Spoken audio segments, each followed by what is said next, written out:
Hello everybody. तो नमस्कार दोस्तों, मैं Piyush Patel profit from it की ओर से आप सबका स्वागत करता हूं। दोस्तों, आज का हमारा टॉपिक है जीडीपी। और आप सारे लोगों के असाइनमेंट्स देख के really I am so happy. बढ़िया, आप लोगों ने सबने काम किया है और आप सारे लोगों की अपनी अपनी क्रिएटिविटी आपने उसमें ऐड की है। That is really very good thing. दोस्तों, मैं उम्मीद रखता हूं कि लास्ट वीक का जो हमारा चैप्टर था, इस चैप्टर से बेसिक कुछ चीजें क्लियर हुई होगी। क्योंकि हम सबका अल्टीमेट गोल क्या है, हम सब लोग शेयर बाजार में क्यों निवेश कर रहे हैं। हम सब लोग चाहते हैं कि मैं जहां भी निवेश करूं मेरा पैसा अच्छा बढ़े और मुझे कंसिस्टेंट पैसे मिले। हम एसेट्स क्रिएट करना चाहते हैं जो मुझे जिंदगी भर के लिए पैसा दे। तो अगर मैं चाहता हूं ऐसी कंपनी जहां पे पैसे जबरदस्त बढ़े, तो वो कंपनी खुद नहीं चलती है। वो कंपनी एक इंजन का डिब्बा है। डिब्बा खुद नहीं दौड़ेगा, डिब्बे को दौड़ाएगी इंजन। वो क्या है? And that is industry. दोस्तों, मैंने इतने वर्षों में ये देखा है कि कितनी ही अच्छे से अच्छी कंपनी क्यों ना हो, हाई क्वालिटी कंपनीज होती है, डेब्ट फ्री कंपनियां होती है, लेकिन इंडस्ट्री में ग्रोथ ना होने के कारण वो कंपनियां नहीं चलती है। वो 5 साल 10 साल लोगों के पैसे पड़े रहते, उनको क्वालिटी कंपनी होने के कारण कंसिस्टेंट प्रॉफिट मिलता है, यानी डिविडेंड्स मिलते हैं, पर उनके एसेट्स के वैल्यूएशन बढ़ते नहीं है। यानी डिविडेंड मेरा बढ़ता नहीं है, मेरे वैल्यूएशंस नहीं बढ़ते। तो मैंने खाली डिविडेंड पाने के लिए शेयर बाजार में निवेश नहीं किया है। खाली डिविडेंड तो कितना होता है? 1.5%, राइट। ये डिविडेंड अगर हर साल बढ़ता जाए, इंक्रीमेंटल हो, तो ये मैंने अनुभव किया है कि मुझे डिविडेंड भी 30-35-35% मिलता है। ऐसी कंपनियां हैं जहां पे जितना इन्वेस्ट किया उतना डिविडेंड, उससे 3 गुना डिविडेंड मिल रहा है। How it is possible? Growth के कारण। पर दोस्तों, अगर इंडस्ट्री ग्रोथ नहीं करती है तो कंपनी कितनी क्वालिटी हो, वो धंधा नहीं बढ़ा पाती है। और जिसके कारण वो क्वालिटी कंपनी वर्षों तक सेम वैल्यूएशन। ऐसा जनरली देखा जाता है कि अगर एग्रेसिव प्रमोटर हो तो उनका ध्यान हमेशा ग्रोथ पे रहता है और वो आजू बाजू ध्यान करते रहते हैं कि कौन सी इंडस्ट्री ग्रो कर रही है, चलो वहां पैसे डाले जाए। बराबर ना? जैसे आपका महिंद्रा ग्रुप क्या था? Steel company. आज क्या है? Totally different, right. आईटी में है, लेजर में है, एग्रीकल्चर में है, किधर नहीं है, राइट। आपका रिलायंस, एक जमाने की पेट्रोकेम की कंपनी, क्या जरूरत थी उन्हें रिटेल में आने की? क्या जरूरत थी उन्हें टेक्नोलॉजी में आने की? But this is what they are looking for. Industrialist are also looking for growing industries. As a investor we are also looking for growing industries, right. तो यहां पे मैं लिखता हूं, I am looking for a wealth creator company. To search this wealth creator company, I need to focus on good growing industry. Industry बढ़ती रहनी चाहिए, तो मेरी क्वालिटी कंपनी वो इंजन के साथ बढ़िया ग्रोथ करेगी, right. So industry is very important. Now, industry important है ये मैं मानता हूं, लेकिन मेरी इंडस्ट्री एक ऐसे देश में है जो देश की प्रगति नहीं हो रही है, जो देश बढ़ता ही नहीं है। तो सारी इंडस्ट्री मिलके तो वो देश बनता है, राइट। मैन्युफैक्चरिंग हो, एग्रीकल्चर हो, सर्विसेज हो, सब कुछ मिलके वो कंट्री का जीडीपी पूरा बनता है। तो अगर मैंने ऐसे कंट्री में पैसा लगाया है जिसका जीडीपी बढ़ता नहीं है, ग्रोथ नहीं है, तो मेरे पैसे को ग्रोथ नहीं मिलेगा। इंडस्ट्री नहीं बढ़ेगी, कंपनियां नहीं बढ़ेगी, हमारा यानी निवेशकों का पैसा नहीं बढ़ेगा। तो दोस्तों, इंडिया की और लोग क्यों आकर्षित है? क्योंकि इंडिया उनके हिसाब से ग्रोइंग कंट्री है। मैं भी आपके हिसाब से अभी नहीं जानता हूं। आपका होमवर्क देखने के बाद हम लोग जानने का प्रयास करेंगे कि आपका दिल क्या कहता है इंडिया के लिए, right. So that was the reason हम कंपनी से पहले इंडस्ट्री और इंडस्ट्री पहले कंट्री पे आए। जब तक दोस्तों जीडीपी का फंडा क्लियर नहीं होता है, मेरे को इंडस्ट्री या कंपनी पे ध्यान ही नहीं देना चाहिए, राइट। यही ये जीडीपी है जो आपकी इकोनॉमी को बूम करने वाला है, यानी आपकी कंपनियों को 10-10, 20-20, 50-50 गुना करने वाला है। और यही जीडीपी है जिसके हाथ में ताकत है, ये चाहे तो आपके पैसे को नहीं बढ़ाएगी। इसीलिए अगर हम जीडीपी को ट्रैक करेंगे, उसको जानने का प्रयास करेंगे, तो शेयर बाजार बहुत आसान हो जाता है, राइट। तो hope some ideas were clear during last week's assignment। तो हम लोग आप सबके असाइनमेंट देखने वाले। मैं आपके असाइनमेंट ओपन करूं उससे पहले थोड़ा क्विज खेलना पड़ेगा, ताकि मेरे को भी आइडिया आ जाए कि पिछले वीक का जो हमारा पर्पस था वो सॉल्व हुआ, राइट। खेलेंगे ना क्विज। कुछ मैं क्वेश्चन करूंगा और मैं उम्मीद रखूंगा आप लोग इस क्वेश्चन का जवाब चैट बॉक्स में दो, राइट, ताकि बहुत से आवाज मिक्स नहीं हो जाए। आप चैट बॉक्स में लिख सकते हो अपने आंसर्स, राइट। अभी आंसर्स का क्या कहते हैं वो, गाइड। गाइड तो आपका असाइनमेंट ही है, वहीं से पूछने वाला है, बराबर। चलिए लेट अस बिगिन। दोस्तों 2019 का डेटा आपके पास है, 2020 data is still not updated and it would be updated in coming 3 months. तो आप 2020 का डेटा देख पाओगे। 2019 का जो डेटा आपने देखा उसके हिसाब से वर्ल्ड जीडीपी कितनी है? Yes, you can use your chat box to write down the answer. पूरा दुनिया मिलके कितना प्रोडक्टिविटी देता है? या लेट मी चेक, बहुत आंसर आ गए। ओके ओके ओके, क्या बात है, क्या बात है, वंडरफुल। 88, 87, 88, wonderful, 88 trillion. तो ये तो कंपेरेबल हुआ ना। 900 करोड़ का पॉपुलेशन, 800 करोड़ का पॉपुलेशन, 90 ट्रिलियन का आपका जीडीपी मैच करता है, राइट। चलो पूरी दुनिया में नंबर 1 जीडीपी किसका है और कितना है? या who is number 1 as per GDP and what is their GDP? Wonderful wonderful. या अनिरुद्ध जी 24 ट्रिलियन, यूएस सागर भाई 24 ट्रिलियन, जय किशन जी, चैतन्य, ओके। अनिरुद्ध जी आपने परसेंटेज में भी लिखा, वेरी वेरी गुड, बढ़िया। यानी पूरी दुनिया का 25% प्रोडक्टिविटी तो एक ही जगह से आ रहा है एंड दैट्स यूएस। इसीलिए कोई डाउट नहीं है, that's number 1 country, right. Okay wonderful, very very good, बढ़िया।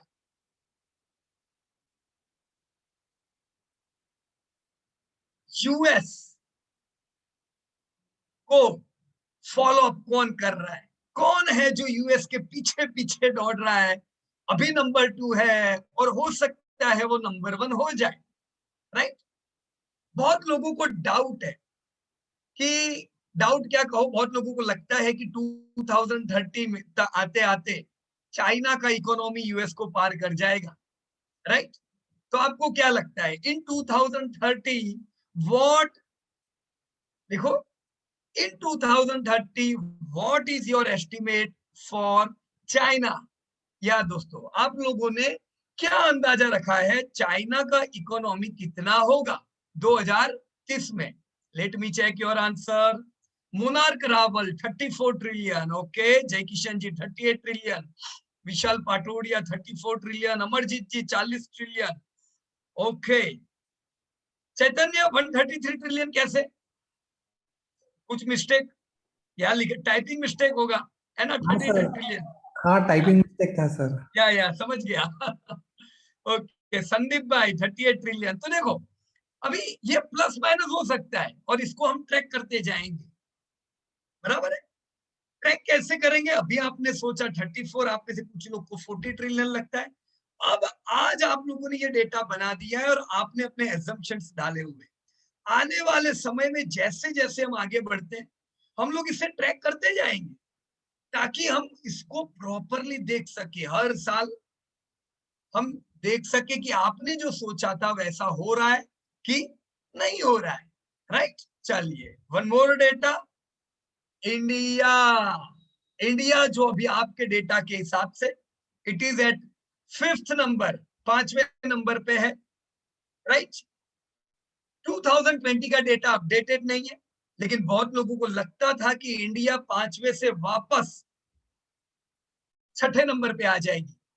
लेट मी टेल यू, मैं तब से ये जीडीपी और इंडिया ट्रैक कर रहा हूं जब इंडिया टॉप 10 में नहीं था, और हम लोग ये कहते थे कि भाई India would be in top 10, top 9, top 8, top 7। ये सब ट्रैक करते करते बहुत खुशी होती है जब हमारी आंखों के सामने अपना कंट्री का नंबर बढ़ता है।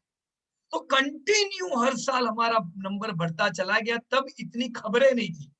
लेकिन 2020 में ऐसा लगता था, क्योंकि 2020 में कोरोना आया, और जैसे कि कोरोना में डेवलप कंट्री से ज्यादा जो डेवलपिंग कंट्री है वहां पे इसकी इफेक्ट ज्यादा हो जीडीपी से, ऐसा लगता था।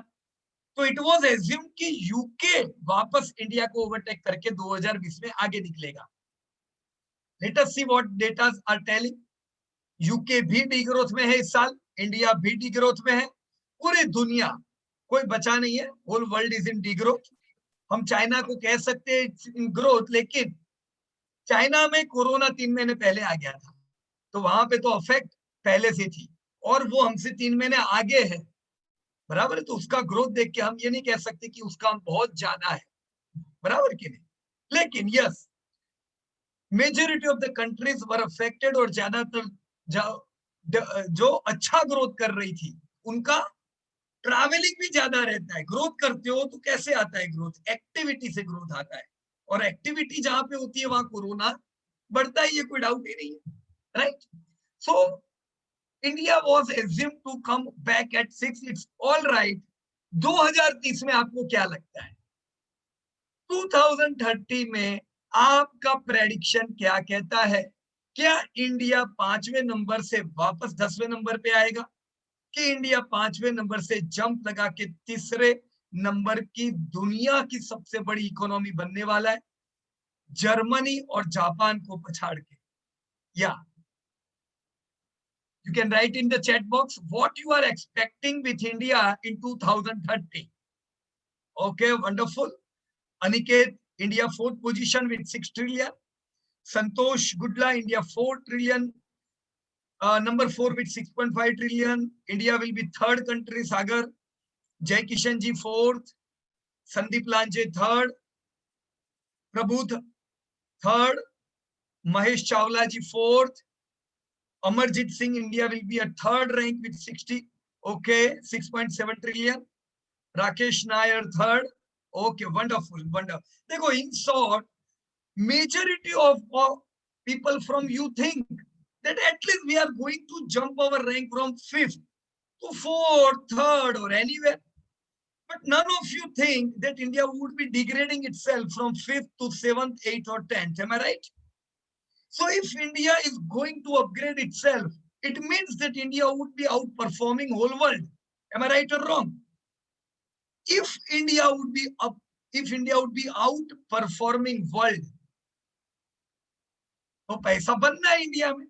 महेश भाई ने हैंड रेस किया है। महेश भाई 2 मिनट में आपको चांस देता हूं, राइट। या अभी ये इंडिया 3rd आएगा, 4th आएगा, ये सारी चीज डिपेंड करती है आने वाले समय के इंडिकेटर्स पे, राइट। क्या क्या चीजें हैं, विच फैक्टर्स अफेक्ट जीडीपी? कौन सी चीजें हैं जो जीडीपी पे डायरेक्ट इफेक्ट करती है? Yes please, you can write down in the chat box. कौन सी चीजों की वजह से हम उम्मीद कर सकते हैं कि इंडिया बढ़ेगा, या अगर ये चीज हमने नहीं की तो इंडिया नहीं बढ़ेगा? देखो, ये तो एकदम क्लियर है, क्रिस्टल क्लियर है। Japan is expected to degrow in this decade, या 0% जैसा ग्रोथ रहेगा। Even Germany will not able to grow more than 2%. It is assumed. ऐसा क्यों ऐसा माना जा रहा है कि इंडिया ये डिकेड में सबसे फास्टेस्ट मेजर ग्रोइंग इकोनॉमी होगी?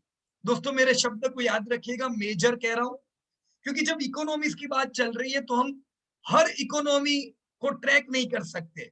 आप लोगों ने टॉप 30 लिया हुआ है, आप लोगों ने जो असाइनमेंट्स किया, आपने शायद टॉप 50 लिया होता तो बांग्लादेश भी आती in the growing economy. So कई इकोनॉमी है जो बढ़ रही है, but they are too small economy, right, जिससे हम बड़ी आशा 2030 तक नहीं रख सकते।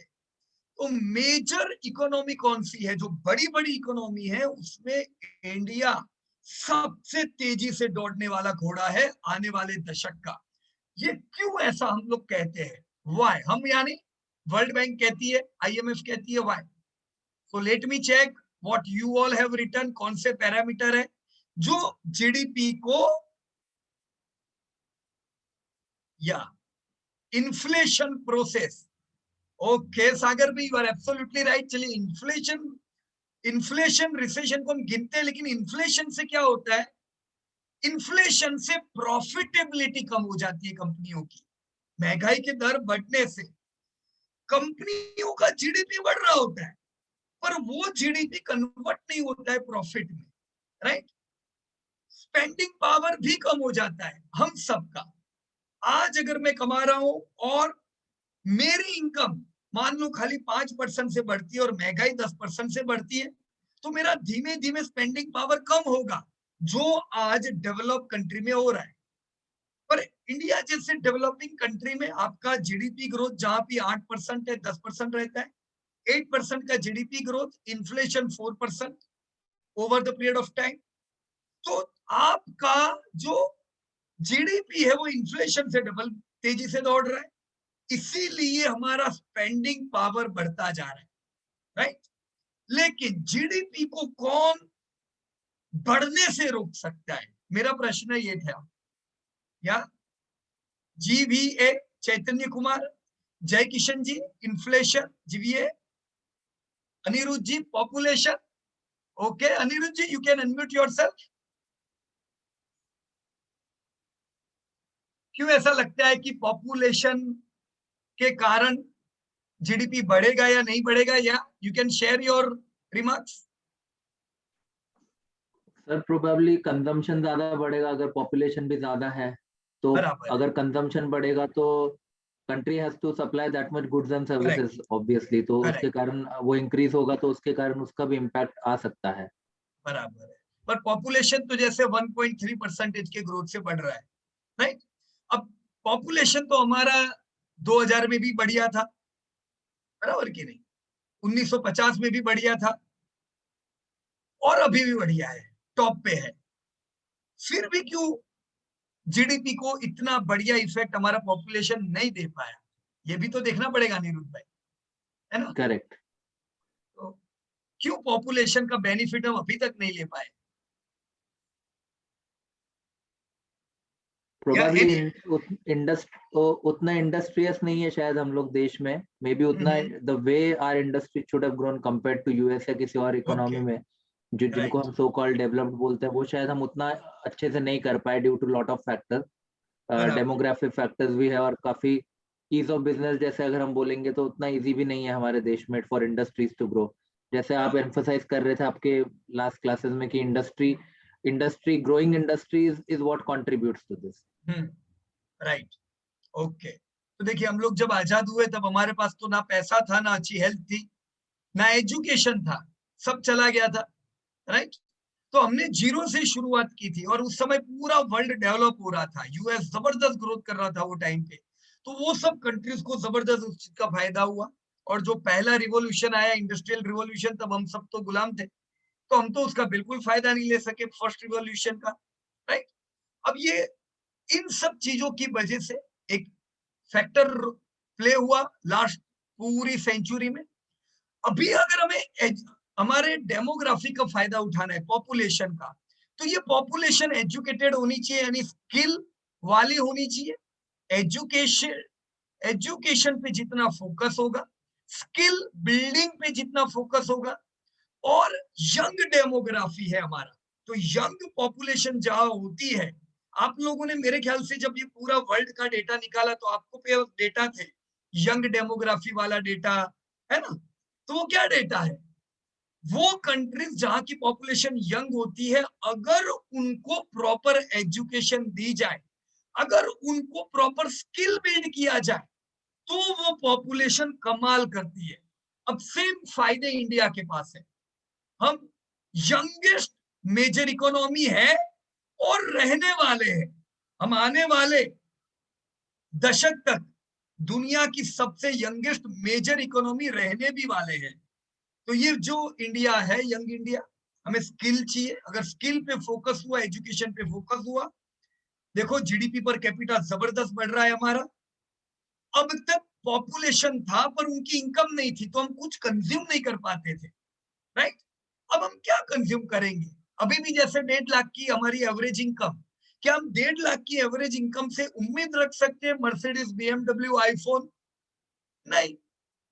पर ये जीडीपी पर कैपिटा इतनी तेजी से हमारा बढ़ रहा है कि 2030 में ये सब प्रीमियम कंपनियों को उम्मीद है कि इंडिया के पास पॉपुलेशन तो है ही है, अब उनकी पॉपुलेशन अर्निंग वाली होगी, पैसे कमा रही होगी, तो अब हमारी प्रोडक्ट बिकने वाली है। तो एक जबरदस्त कमाल आने वाले 10 साल में होगा। और जो कुछ कंट्रीज जो हमसे आगे है, वो एजेड कंट्रीज हो चुकी है। जीडीपी पर कैपिटा, जीडीपी उनका नहीं बढ़ रहा है, जिससे ये अनुमान लगाते हैं कि इंडिया जबरदस्त ग्रोथ उन सब से करेगा, राइट। अब ये सारे इंडिकेटर होते हैं जो पक्का करते हैं, राइट। लेट मी चेक और कौन से इंडिकेटर आप लोगों ने लिखे। या वंडरफुल वंडरफुल, बढ़िया एकदम। स्किल बिल्डिंग तो कोई डाउट ही नहीं है, एक जबरदस्त जरूरी चीज है। New technical and manufacture plants, Anmita, yeah very good. Sagar, war, natural calamities etcetera कम आए, सही बात है। Okay, good good, very good, बढ़िया। आप लोगों ने सारे जो पॉइंट्स लिखे हैं, this all points are critical. Aman ji, less consumption, absolutely right. Now we are consuming too less, बराबर ना। देखो गांव का जो व्यक्ति है, एक तो 65% इंडिया रहता गांव में है। अब ये तो 1.5 लाख रुपए एवरेज इंडिया की इनकम है, रूरल की तो बहुत कम है, बराबर ना, बिलो 1 लाख। अब वो इनकम में ऐसा देखा जाता है कि गांव का जो व्यक्ति है, उनका पूरा 80% कॉस्टिंग उनके घर चलाने में खर्च हो जाता है, तो वो स्पेंड नहीं कर पाते ज्यादा, बराबर की नहीं। देखो हमने सुना होगा कि गांव में खर्चे कम है, राइट। अब खर्चे कम है ऐसा नहीं है, कमाई कम है तो खर्चे कम होते हैं। जहां पे कमाई बढ़ती है ऑटोमेटिकली खर्चे बढ़ जाते हैं, राइट। अब जैसे रूरल की इनकम पे गवर्नमेंट का फोकस है और बढ़ती जा रही है, हमने उसकी इफेक्ट भी देखे। तो जहां पे इंडिया रहता है, वो जगह की इनकम अगर बढ़ती है, तो कोई डाउट नहीं, ऑटोमेटिकली कंजप्शन आता है, बढ़ता है। आपने देखा होगा कि आजकल की एफएमसीजी की कंपनियां बढ़िया पैकिंग करने लगी, बढ़िया प्रोडक्ट बनाने लगी है, क्वालिटी प्रोडक्ट देने लगे हैं। क्यों? क्योंकि उन्होंने चाइना में देखा है। चाइना इंडिया जैसा कंजप्शन वाला कंट्री था, पर आज एवरेज चाइनीज एवरेज इंडियन से 5 गुना कपड़ों पे खर्च करता है, राइट। गाड़ियां दुनिया की सबसे ज्यादा बिक रही है, आईफोन का सबसे बड़ा मार्केट। ऐसा सब क्योंकि चाइना के पास पॉपुलेशन तो था, एक चीज नहीं थी, वो थी इनकम। पिछले 30 साल उन्होंने जो फोकस किया, इनकम बढ़िया बढ़ी, और उसका बेनिफिट आज उन्हें मिल रहा है। Same thing is expected with India, right. हमने कुछ चीजें लेट की, पर चलो की, और करने के बाद जबरदस्त हमने ग्रोथ देखा, वो हम आपकी डेटा शीट में अभी देखेंगे। Lack of investment, per capita income, बढ़िया बढ़िया, वेरी गुड। मैंने आप सब चीज लोगों की अलग अलग चीजें देखी। अब हम काम करते हैं। फ्रॉम ऑल स्टूडेंट्स, आप सारे लोगों ने जो होमवर्क किया है, who will like to present their homework with other along with some important point। मैं चाहूंगा जब आप प्रेजेंट करें अपने वर्क को, कुछ चीजें जो आपको बढ़िया ध्यान में आई हो, वो आप लोगों के साथ शेयर करते हो। You can write down in chat box that I will like to present, और हम आप लोगों से बातचीत करेंगे। तब तक आपके प्रेजेंटेशन हो, तब तक हम महेश भाई से बात कर लेते हैं। महेश भाई हैव रेज्ड हैंड, या महेश भाई कहिए, you can unmute yourself.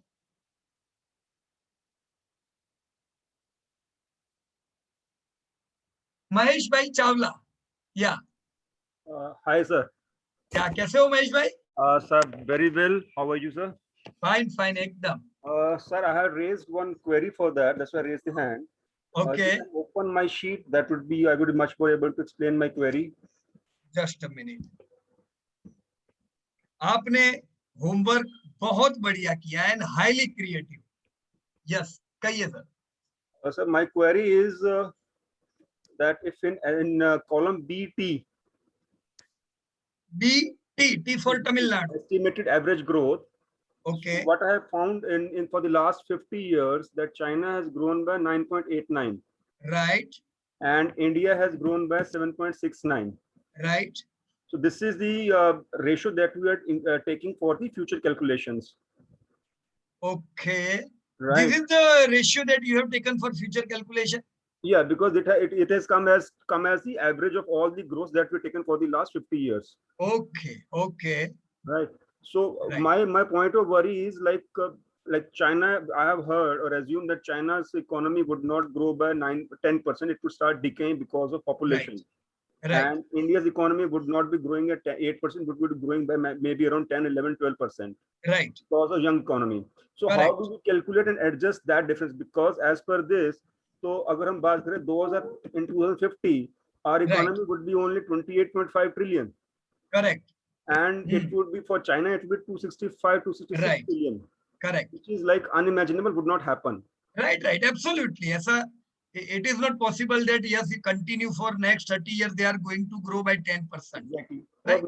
My one more query was like, why do you talk about in growth percentage? क्योंकि अगर हम बात करें कि we growing by 8% and the difference between Indian economy and Chinese economy is about 4 times. Mm-hmm. Even if China grows by 2%, they are growing equal to R in value terms. Yeah, If they're correct. growing by 8%, that means whatever economy we have, they're adding the same economy as an increment to their annual income. Right. So Correct. that difference would always be there. We would not be able to close that gap altogether for the economy, trillion wise. Okay. Right. Okay. So let me go point to point. Your first point was whether we should take this estimate or what, right? Yeah. Okay. So what is here? You have taken last 50 years average growth, right? Yeah.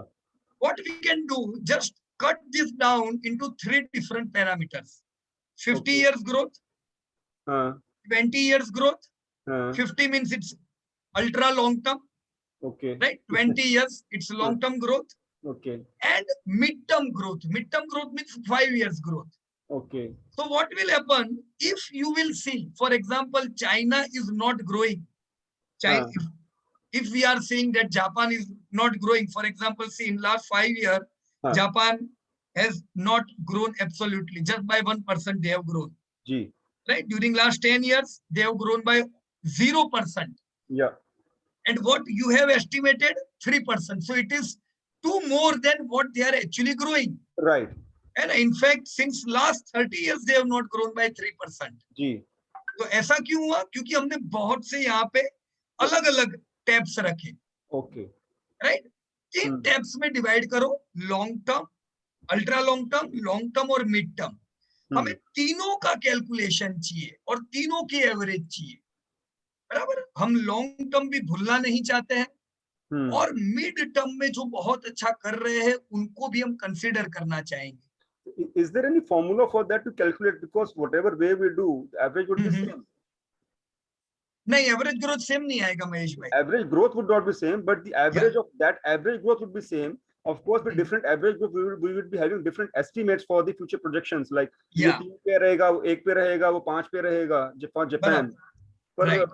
So, which one to take and how to take the near to perfection calculation formula? Is there anything like that? 3 tab मैंने जो बोली ना आपको, अगर वो करेंगे ना महेश भाई, तो क्या होगा मैं आपको इसकी इफेक्ट बताता हूँ. हम लोग इसको देखिए, जैसे यहाँ पे आपने ये सबका एवरेज लिया हुआ है. हाँ. अब फर्ज करता हूं मैं खाली कि यहाँ पे 3 हमने जब एवरेज ली, तो हो सकता है ये जो टैब है यहाँ पे ज्यादा ग्रोथ हो, राइट, और मिड टर्म में नेगेटिव ग्रोथ हो. ठीक है. राइट. तो ये तीनों को एवरेज कर लेगा, जिसके कारण हम नियर टर्म में नजदीक आएंगे. क्या होगा पता है, कुछ कंट्रीज जिनके ग्रोथ अभी अच्छे आ रहे, वो आपकी एवरेज में पॉजिटिव बताएगा। यार एक बार आप इसको करके देखो, ठीक है, यहाँ पे आपके डेटा में बहुत मेजर चेंज आ जाएगा। बिल्कुल आ जाएगा, बिल्कुल। बराबर। I should be working then 10 years average, 20 years average in that case then. एक 50 ले लो आप, 50, हाँ हाँ, एक 20 ले लो, अच्छा जी, और एक 5 ले लो। ठीक है। राइट, हमने 3 एवरेजेस ली, 5, तो 20, 50। उन 3 अगर से फिर मेरे 3 एस्टिमेटेड जीडीपी बनेगी। या उससे एक एस्टिमेटेड जीडीपी बनेगा। अब ठीक ये है। एस्टिमेशन में और कौन से इंडिकेटर देखने चाहिए महेश भाई? यंग डेमोग्राफी, हम्म। राइट। अब चाइना इतना बढ़िया ग्रोथ है, लेकिन क्यों उससे कुछ नेगेटिविटी की उम्मीद है इंडिया से? हम्म मतलब इंडिया से कम बढ़ेगा क्योंकि अब उनकी जो इकोनॉमी है, उनकी जो डेमोग्राफी है, वो एक हम्म जमाने में यंग थी, हम्म अभी वो यंग नहीं है। तो हम्म प्रोडक्टिविटी पे इफेक्ट आएगा, ऐसा एजम्पशन है, राइट। और हम्म इंडिया जो अभी जो यंग है, वो हम्म जबरदस्त प्रोड्यूस करेगा। इंडिया, नाइजीरिया जैसे, इनफैक्ट दुनिया का हम्म सबसे यंग कंट्री, हम्म, बराबर ना? वो जी, उनका कुछ भी नहीं है, पर वो ग्रोथ जबरदस्त कर रहे हैं। ये कोरोना का जो खराब समय है, तब भी उन लोगों ने जबरदस्त ग्रोथ किया, ओके। राइट। तो ये सारी जो कंट्री है, वो जो भी यंग है, वो ग्रोथ जबरदस्त कर रही है, सिवाय कुछ एक्सेप्शन। जैसे पाकिस्तान है, वो जबरदस्त यंग कंट्री है, पर ग्रोथ नहीं है, क्योंकि हमने 2 फैक्टर और बताए थे। एजुकेशन पे फोकस होना चाहिए, स्किल बिल्डिंग होना चाहिए। अब अगर हम भी वहां पे मार खाएंगे तो ग्रोथ कम हो सकता है। हाँ जी। तो जो कंट्रीज में ये सारी चीज इंडिकेटर देखे जाएंगे, इसीलिए जब भी बजट आता है, तब ये सारी चीजों पे भी फोकस किया जाता है कि हम कितना पैसा खर्चने वाले हैं। हम्म हमारा सिटीजन हेल्दी होने चाहिए और हम्म स्किल्ड वाले होने चाहिए, हाँ हाँ, बराबर ना? ठीक। तो सर, इसके वजह देखने से ग्रोथ की वजह से तो लाइक ना last query, right. Should not be investing in Chinese market. अब उस ये चीज मैं आपको बताता हूँ। आपने एक क्वेरी रिवाइज किया था अभी कुछ देर पहले, हाँ कि अगर ऐसा ही चलता गया तो हम कभी भी चाइना तक पहुंच नहीं सकते, हाँ है ना? क्योंकि बहुत ह्यूज डिफरेंस है। हाँ, अब यही चीज महेश भाई क्या थी, जब 1980 का अगर आप डेटा देखोगे, तो हाँ, इंडिया, चाइना, ये बराबर। कोई भी कंट्री से कोई उम्मीद ही नहीं कर सकता है कि वो यूएस तक पहुंच सकती है। हाँ हाँ हाँ, लेकिन देखो, चाइना पहुंच गई यूएस तक। हम्म क्यों? क्योंकि कुछ कंट्रियां बिल्कुल ग्रोथ नहीं कर रही है, 0% नेगेटिव ग्रोथ। हाँ जी। और जब आपका ग्रोथ बहुत अच्छा होता है, तो आने वाले समय में अगर वो ग्रोथ कंसिस्टेंट रहता है, तो आप पहुंच सकते हो। और ये जीता जागता उदाहरण है, चाइना ने कर दिखाया, है ना? तो चाइना यूएस तक पहुंचने आई है। तो तो अगर इसमें हम चाइना कुछ, पहुंचने आई है महेश भाई, जी 1980 में इंडिया चाइना हम दोनों सेम थे, जी, राइट। वो पहुंच गए, हम भी पहुंच सकते हैं। और 2 फैक्टर इसमें डाटा काम तो नहीं दिखा लगेंगे। रहा पहुंचते हुए बिल्कुल भी। हाँ, हमें ग्रोथ वो करना पड़ेगा जो चाइना का हुआ है। हाँ, नहीं, इवन यूएस से भी काफी बड़ा फर्क दिख रहा है, 93 एंड 28। हाँ, करेक्ट। तो कुछ वेटेज हम ऐड कर सकते हैं इस केस में for demography and different factors. या अभी इसमें क्या करना पड़ेगा आपको, ये आपने अभी जो लिया है डेटा, हाँ हाँ 2020 किधर गया यहाँ पे? ओके, ये आपने जो एस्टिमेट लिए ना, हाँ हाँ, ये एस्टिमेट को आप मैच कीजिएगा जो आईएमएफ के एस्टिमेट्स आए थे उनके साथ, अच्छा, राइट ना? रिसेंटली उनके भी जो डेटा आए ना, ओके। तो हमें हमेशा क्या करना चाहिए, उनके जब भी डेटा आते हैं, उससे पहले हम एस्टिमेट लेके बैठे कि हमें क्या लगता है। और वो एस्टिमेट हम कैसे ले पाएंगे? आरबीआई के जो डेटा आते हैं ना, उससे पता चलता है। जैसे हमने अभी, मेरे ख्याल से 25 एक दिन पहले जीडीपी डेटा पब्लिश किया था, ओके राइट। उसमें क्या था कि इंडिया का ग्रोथ 9.5% रहेगा, जी, राइट, 2021। हम्म तो ये आईएमएफ से डेटा लेके आपको 2020, 2021, 2022, वो 2 साल का प्रेडिक्शन करते हैं। ओके, तो 2022 तक का तो आपका प्रेडिक्शन हो गया with the help of IMF, ठीक है। बराबर। और आने वाले दशक में ग्रोथ अंदाजे से क्या रहना चाहिए ना, वो लोग देते हैं ठीक है। Approximately, right. ओके। अगर बहुत बड़ा डिफरेंस आए ना महेश भाई, जैसे आपको लगता है कि जापान आपके डेटा के हिसाब से 1% बढ़ना चाहिए। हाँ अब जी, वो लोग कहते हैं 5% से बढ़ेगा, तो एक बड़ा सवाल होना चाहिए, ऐसा बिल्कुल। क्यों? राइट, पर जनरली आप देखोगे आपके और उनके डेटा हमेशा मैच करेंगे, ओके, बराबर है? ठीक है, बराबर। ओके, तो आपका ये जो डेटा पूरा बनाया महेश भाई, जी, इसके हिसाब से ये डेटा पे आप कुछ लोगों के साथ शेयर करना चाहोगे क्या? हाँ तो अ, जो डेटा आपने पूरा बनाया उसमें जी, कुछ चीजें डिस्कवर हुई हो, कुछ ऐसी चीजें पता चली जो हम नहीं जानते थे, कुछ अमेजिंग चीज पता चली, वाह ये अच्छा है, ये काम लगेगा, ऐसा कुछ भी चीज पूरे डेटा में? इस डेटा में मैंने ये सर्च किया कि फिलहाल तो अभी जो जैसे ये मेरे पॉइंट्स नजर आ रहे हैं सीरियल नंबर 1 में, ए में, कॉलम ए में। सो ए, ओके, हाँ, कॉलम ए में तो ये तो प्रेजेंट कंडीशन के हमारे सीरियल्स हो गए, रेटिंग हो गई राइट, उनकी एज पर 2019 GDP data. And right, but my most worrying factor जो मैंने अभी आपसे डिस्कस भी कर लिया है फॉर दिस 2050 या 2040 के डाटा के हिसाब से, right, the way the world is growing 229 और 363, और जो हमारी राइट, ग्रोथ अभी दिख रही है उस केस में, या फिर स्टेट्स की या चाइना की और हमारी, तो डिफरेंस जो है दोनों के बीच की खाई बहुत बढ़ती जा रही है, कम नहीं हो रही है। सो दैट मींस बराबर है, if they're growing by 6%, that we must grow by 12%. Only then you can catch them up. Otherwise, it's a right, loser's game correct, in a correct. world scenario. लेकिन आपका जो data है उसके हिसाब से भी आपने बताया यूएस 5% से ग्रोथ करेगा, हाँ, बराबर जबकि है? वो करेगा नहीं। हाँ, जबकि 5% मतलब 4.87 उन्होंने पिछले 30 साल में हाँ कभी हाँ, भी नहीं दिखाया, नहीं दिखाया उसमें, राइट ना? तो जब हम नियर टर्म डेटा लेंगे ना तो ये ऑटोमेटिकली वो आपका कम हो जाएगा 3% अपने आप। आएगा। ट्रू ट्रू ट्रू और ट्रू। आप देखो आईएमएफ भी यही कहता है कि US will be growing by 3%, hmm. Right? और India But still, like for the 9% last से 10 years, they are growing by 4 plus. Last 10 years, Even right, 20 years, they are growing by 4 plus. Right, correct. तो So that's 4% a, देखो, they develop economy में एक US ही है जो बढ़ रहा है, हाँ, नहीं, that is the है ना? difference ना कि US was growing या at 4% and China's for the last 20 years, 10 years was growing for 10%. Right, So that is where they were able to cover up that value difference between the two economies. Correct, correct, तो वो 4 का 10, मतलब अभी तो है कि अगर हम वो भी 8 से बढ़े चाइना और हमारा भी 8 से बढ़े, तो उनका 8% जो बढ़ेगा वो हमारी पूरी जीडीपी के बराबर है वो तो। सही बात है। देखो हम लोग उनके पीछे हैं, तो ये हाँ अभी ये बाय चॉइस नहीं है, हाँ उन्होंने हमसे पहले डिसीजन लिए, और वो भी जी, 30 साल पहले 1980 में, इनफैक्ट 1977 में उनका हम्म, पहला पॉलिसी उन्होंने लॉन्च किया, जी, राइट? तो 1977 और हमने हमारा पॉलिसी लॉन्च किया 1991 में। हाँ जी, तो ये जो डिफरेंस है ये कैचअप करना तो मुश्किल है, राइट? हाँ अब देखो उन्होंने पहले अगर प्लेस किया है तो उसका तो उनको फायदा होगा इस चीज का, जी, बराबर कि नहीं? हाँ हम जी, लेट आएंगे और कहेंगे हम उनको ओवरटेक करना चाहते हैं, ये पॉसिबल नहीं, बराबर नहीं? जी एक जी एक जी फैक्ट एकदम, जी।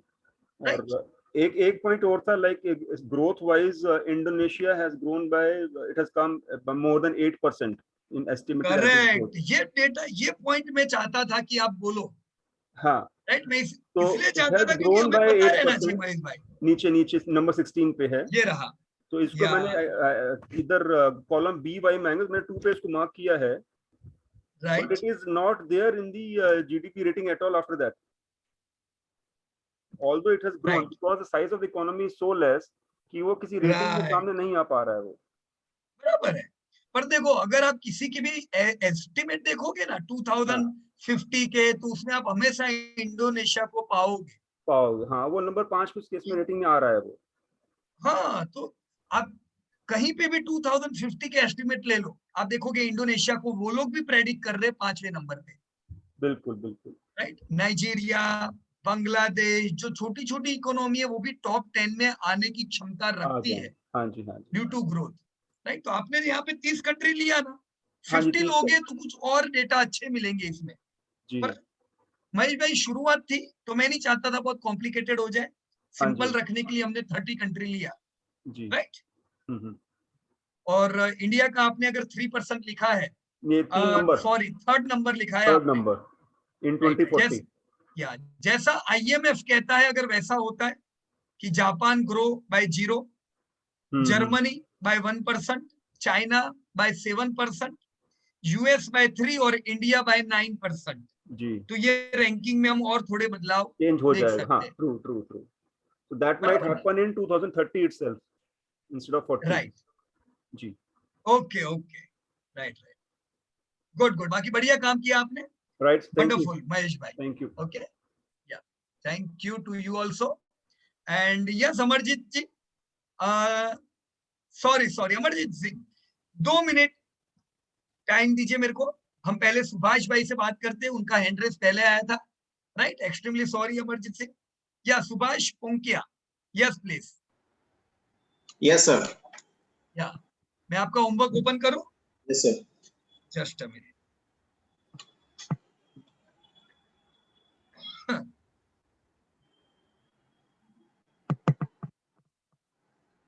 ओके. क्यों मिला नहीं मेरे को?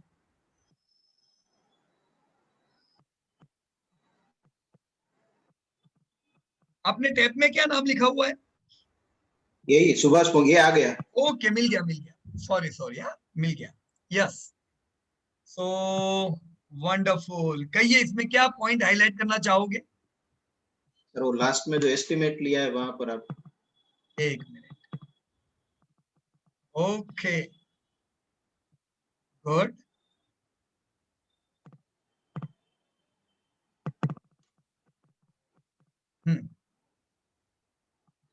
तो सुभाष भाई आपके हिसाब से इंडिया तीसरे नंबर पे आएगा, जो आज 5वें नंबर पे है ना? Yes sir. Okay okay, very good. Indonesia आपके हिसाब से भी जो 16 नंबर पे है आज, वो हो सकता है 9वें नंबर पे, यानी या टॉप 10 इकोनॉमी में आ जाए. बराबर ना? जी. ओके, वेरी गुड, वंडरफुल, बढ़िया डेटा. ओके, इसमें क्या हाईलाइट करोगे आप? कुछ इंटरेस्टिंग डेटा? इंटरेस्टिंग डेटा है कि ये भी जो महेश भाई ने जो हाईलाइट किया, मेरा भी वही कंसर्न था कि बराबर है. पिछले कुछ समय से देखे तो ये लॉन्ग टर्म का, ये थोड़ा आपको उसको लेफ्ट साइड में करो ना, ग्रोथ का पूरा कॉलम दिख जाए. 1 मिनट.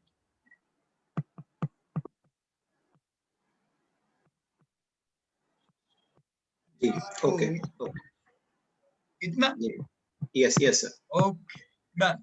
इसमें मेरा भी यही था कि अगर हम एवरेज लेते हैं तो क्योंकि पास्ट में परफॉर्मेंस अच्छा था, इसी वजह से एवरेज भी अच्छा आ रहा है, जैसे कि चाइना का. और वैसे देखो वर्ल्ड का इकोनॉमिक ग्रोथ जो था पिछले 20 इयर्स में लॉन्ग टर्म में 5% था, जो अभी 10 इयर्स में 4% हो गया. और इस तरह से देखे तो यूएस एक ही ऐसा कंट्री है जिसने कंसिस्टेंटली 4% से ग्रो किया है. राइट. बाकी कहीं ना कहीं चाइना का पहले परफॉर्मेंस अच्छा था, इसीलिए वो टॉप 10 में या तो टॉप 5 में आ गया. लेकिन पहले नहीं, चाइना तो कंसिस्टेंट है. देखो पूरा 10 ईयर, 19 ईयर, 20 ईयर, 49 ईयर. और अभी लेकिन पिछले मैंने इसमें 5 साल का एस्टिमेट नहीं लिया. 5 इयर्स में शॉर्ट टर्म में देखो या तो करंट ईयर में हो डाउन हुआ है. करंट ईयर में तो कौन अप है सुभाष भाई? नहीं, उनका जो ग्रोथ था 40% या तो मोर देन 10 डबल डिजिट ग्रोथ था, वो बहुत कम हो गया. तो ऐसा कोई फॉर्मूला हो सकता है कि हम ये जो डाउन ट्रेंड या तो अप ट्रेंड है उसका एवरेज निकाल सके?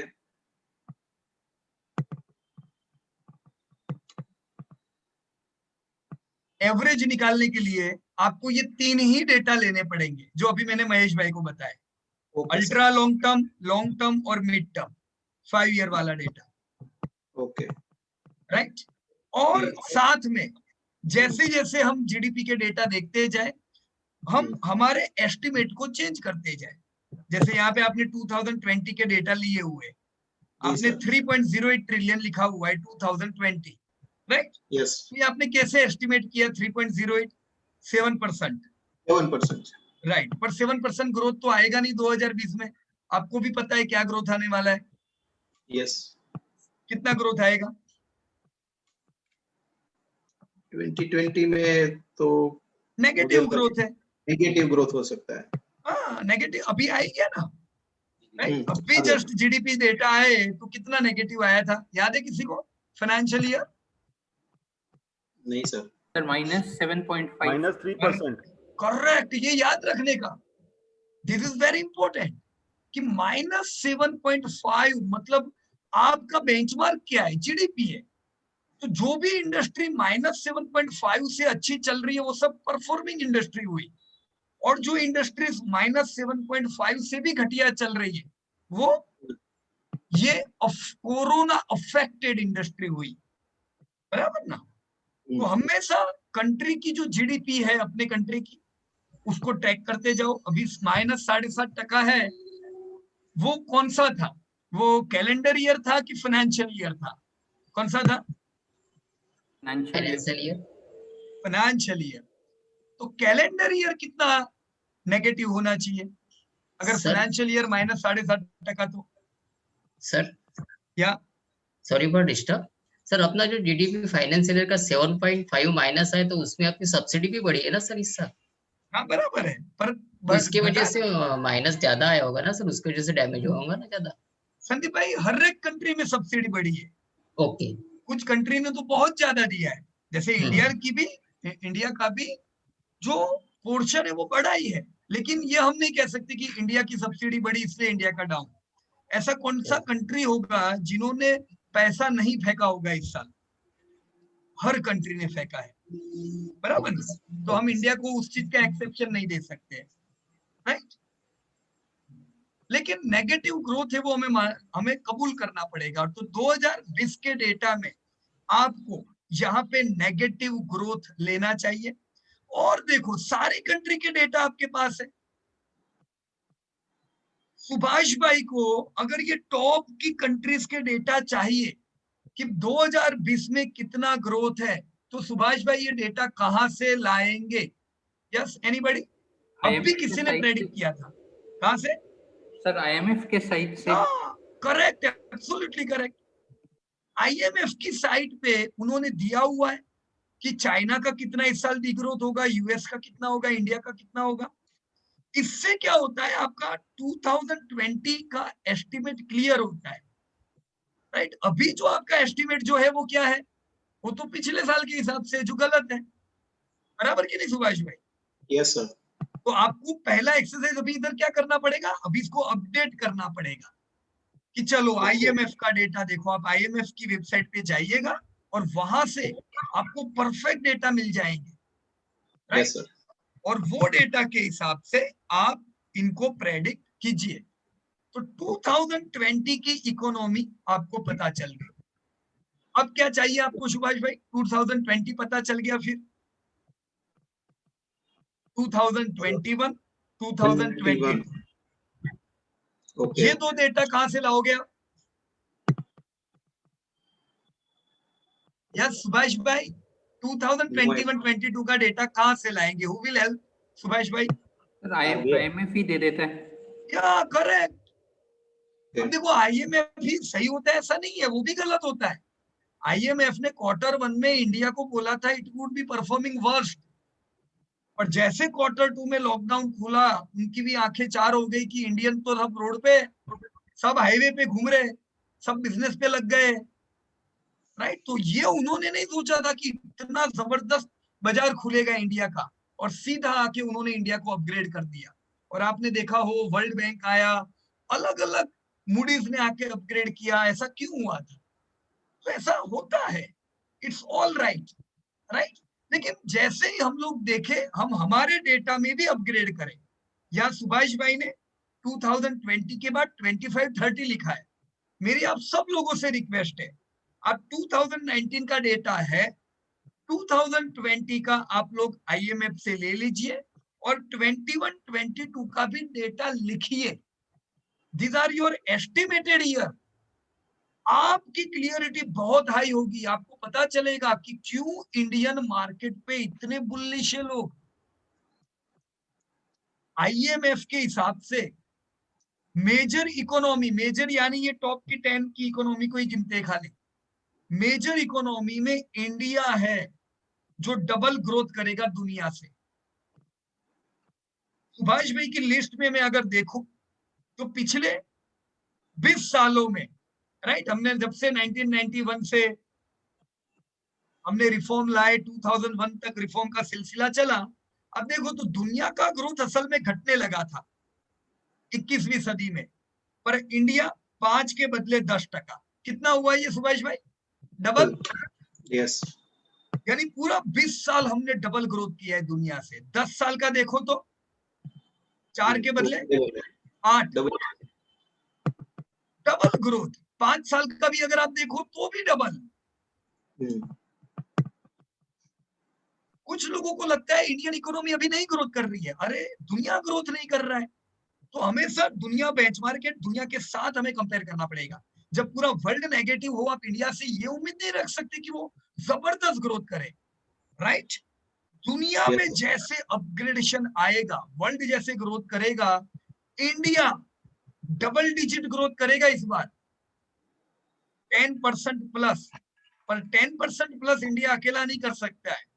इंडिया को अगर 10% प्लस पहुंचना है तो दुनिया को सुधरना पड़ेगा। वर्ल्ड जैसे इंप्रूव होगा, we are going to see huge growth in India, right? जो हम लोग कहते हैं ना डबल डिजिट ग्रोथ, 4 के बदले 8, 5 के बदले 10, वो यही है, राइट सुभाष भाई?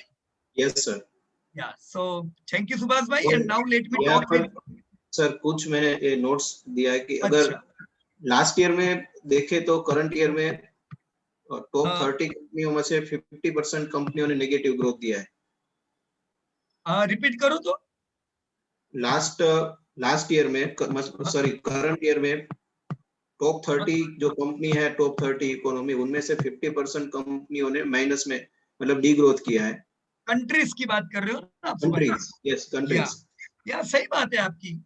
तो इसमें ये साल में तो वैसे भी खराब कोविड की वजह से, तो उसमें और भी माइनस, और भी नंबर्स बढ़ सकते हैं जो डी ग्रोइंग है। 2021 के कह रहे हो आप? 2020 का, ये लास्ट ईयर का मैंने 2090 का लिया है। 2090 में लास्ट करंट ईयर में वो 50% कंपनी है कि जो माइनस में ग्रो कर रही, माइनस में था उसका ग्रोथ। बराबर है। अभी कोविड का इफेक्ट नहीं था, तो अभी जो कोविड का इफेक्ट आया तो उसमें और भी डी ग्रोइंग। बराबर है सुभाष भाई। क्या था 2018 से ऐसा है इनफैक्ट कि आधी दुनिया ग्रोथ नहीं कर रही, तभी तो 2018 से आप देखो ग्रोथ ही नहीं है। पूरी दुनिया एकदम शांत पड़ी हुई है, मतलब ग्रोथ बिल्कुल। ये 7, 6, 5, 4, 1, मुझे एक जगह बताओ जहां दुनिया ने ग्रोथ किया। पूरा नेगेटिव ट्रेंड है, राइट? तो कंटिन्यू मिड टर्म में दुनिया नेगेटिव होती जा रही है। पर क्वार्टर 1 में पिछले साल सुभाष भाई, क्वार्टर 1 में हमें ये उम्मीद थी कि वर्ल्ड वापस पॉजिटिव हो जाएगा, क्योंकि हमने ये देखा था क्वार्टर 1 में कि 100+ कंट्रीज में अच्छा ग्रोथ किया था। कितनी कंट्रीज? 100। इसका मतलब क्या कि पूरी दुनिया सुधरने लगी थी। लेकिन अचानक कोरोना आया और मुश्किल से जो 5 साल बाद दुनिया में ग्रोथ आया वो भी उसने ले लिया, और हम 1 साल एक्सटेंड हो गए, राइट? तो अंदर क्या दबा हुआ है दुनिया के? अभी ग्रोथ दबा हुआ है, जो कोरोना ने थोड़े 1 साल के लिए प्रेस कर लिया। अब जैसे कोरोना धीमे धीमे निकलता जाएगा, वैक्सीनेशन बढ़ेगा, तो दुनिया से उम्मीद है कि वापस 130 कंट्रीज ग्रोथ में आ जाएगी सुभाष भाई। Yes sir. तो हम 75% वर्ल्ड देखेंगे वापस ग्रो करेगा, राइट? लेकिन इंडिया पर डेब्ट बहुत ज्यादा है, तो वो इम्पैक्ट नहीं कर सकता।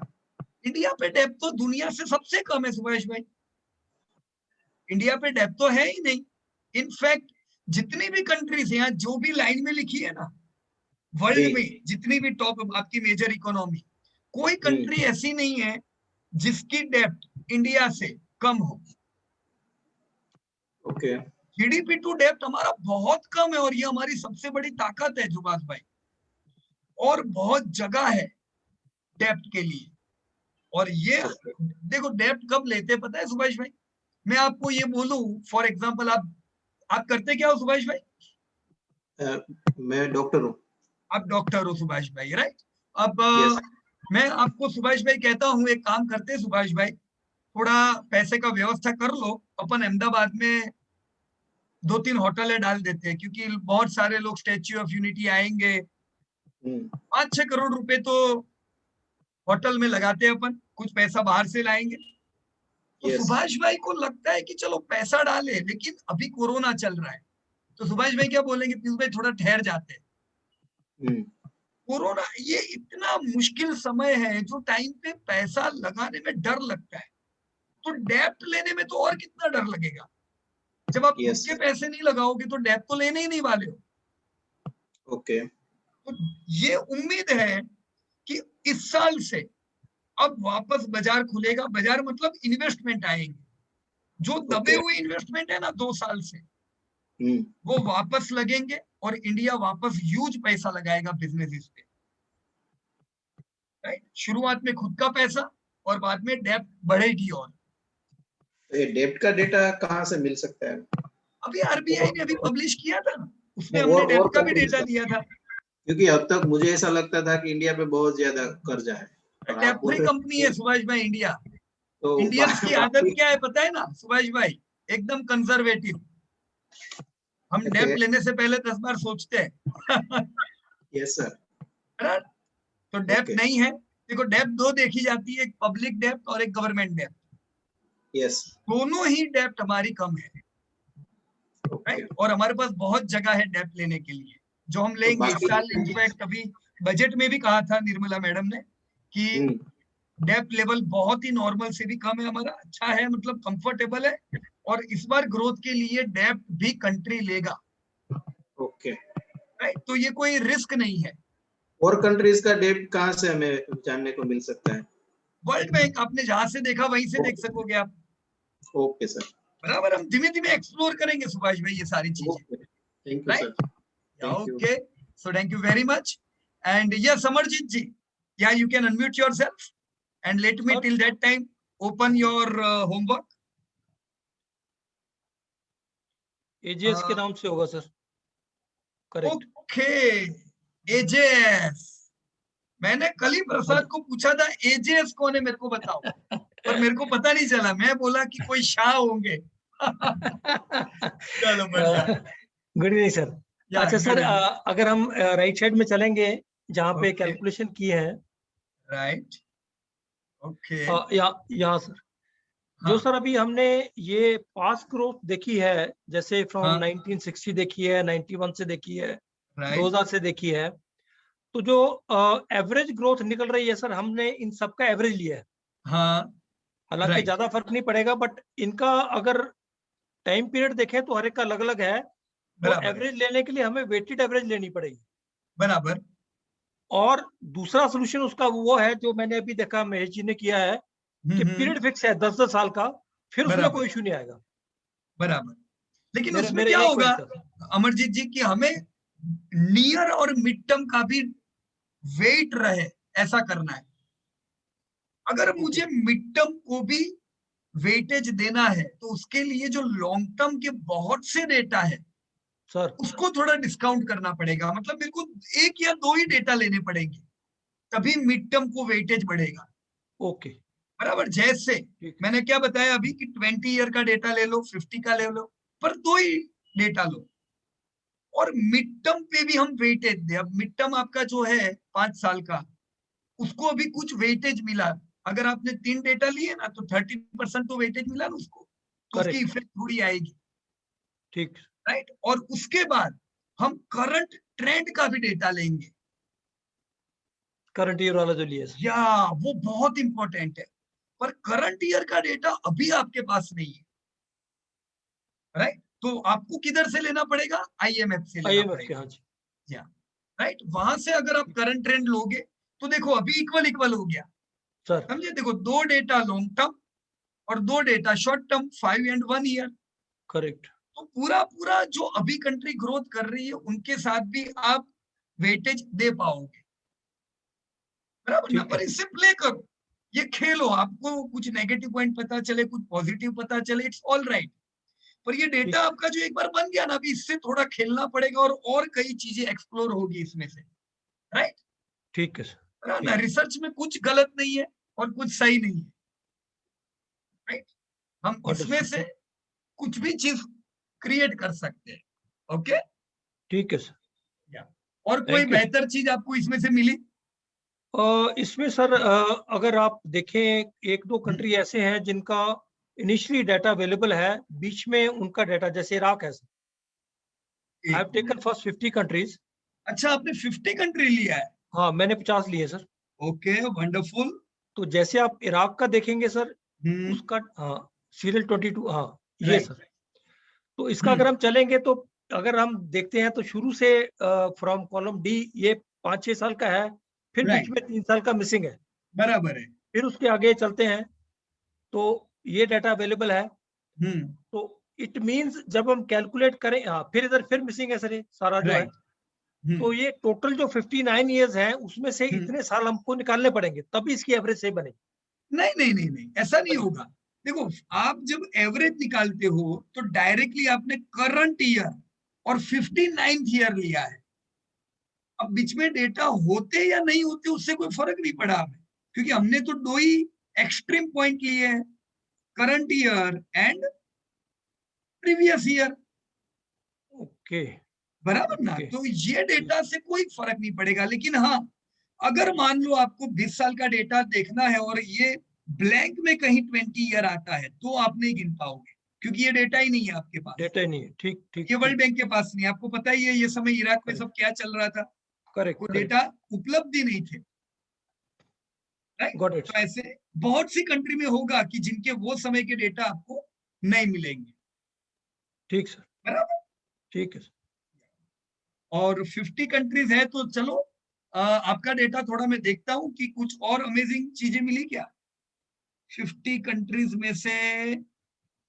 ये आपने जो नंबरिंग दिया है सर, फर्स्ट, सेकंड, थर्ड, ये कौन से ईयर का है? ये सर, ये ऐसा नहीं, ये सीरियल नंबर बाद में लगाया लास्ट में, अच्छा, अदरवाइज हाँ उसका उसके साथ रिलेशन नहीं है कोई भी। ओके, हाँ, just the serial number. Right. लेकिन ये सीरियल नंबर कौन से साल के डेटा पे है? मेरे ख्याल से ये सर 2050 का ये डेटा। 2050 पे आ गया सर ये सीरियल नंबर। ओके, चलो मैं और एक बार देख लेता हूँ। करेक्ट, 2050 है और 2050 के हिसाब से इंडिया थर्ड पे आ रहा है। थर्ड पे आता है। और आपका वेटेज, देखो हम वेटेज भी देख सकते हैं यहाँ पे, बराबर ना, कि पूरी दुनिया के मुकाबले,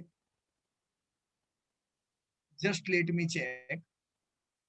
ओके, कितना वेटेज हुआ इंडिया का? 8.20%। राइट? अब ये वेटेज असल में कितना उम्मीद रख रहे पता है आपको? जो रिसर्च की जो कंपनीज है कि इंडिया का वेटेज 2050 में वर्ल्ड में कितना होगा? It should be more than 10%। Around they are assuming 15%। Okay, right?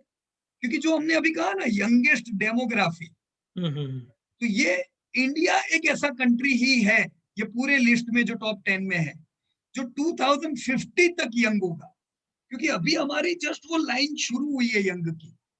Okay, right? तो लंबे समय का हमें ग्रोथ मिलने वाला है। और 15% उनको लगता है, देखो इंडिया का पॉपुलेशन 18%।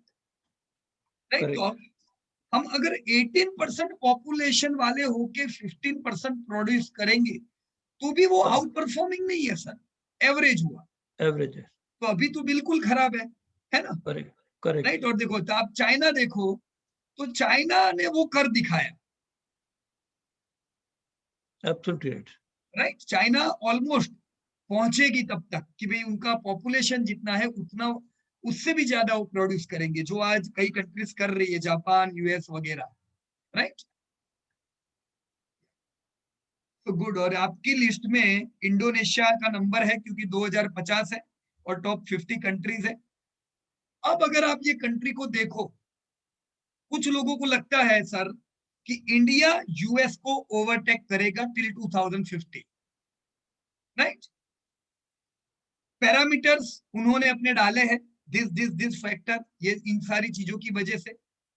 कुछ को लगता है इंडिया करेगा, कुछ को लगता है नहीं करेगा। कोई बात नहीं, वक्त बताएगा क्या होगा, पर यह तय है कि या हम नंबर 2 या नंबर 3 रहेंगे। हमारे पीछे इंडोनेशिया। अब इंडोनेशिया क्यों इतना बढ़िया ग्रोथ कर रहा है?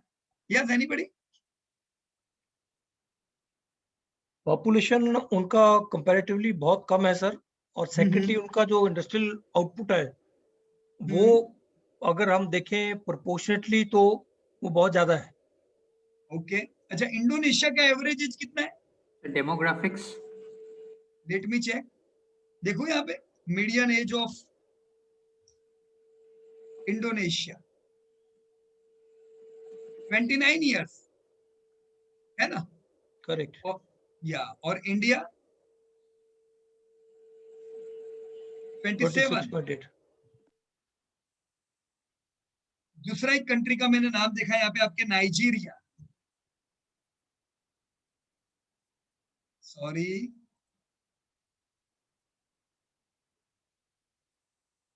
18 इयर्स। लेकिन खाली डेमोग्राफी इंपॉर्टेंट नहीं है, ये भी देखते हैं कि ये जो डेमोग्राफी है इसमें कितने लोगों को नौकरियां मिलती है, एम्प्लॉयड है, कितने स्किल्ड लेबर है, इनकी हेल्थ क्या है, राइट। और इन सब चीजों से एस्टिमेट हमारा बनता है।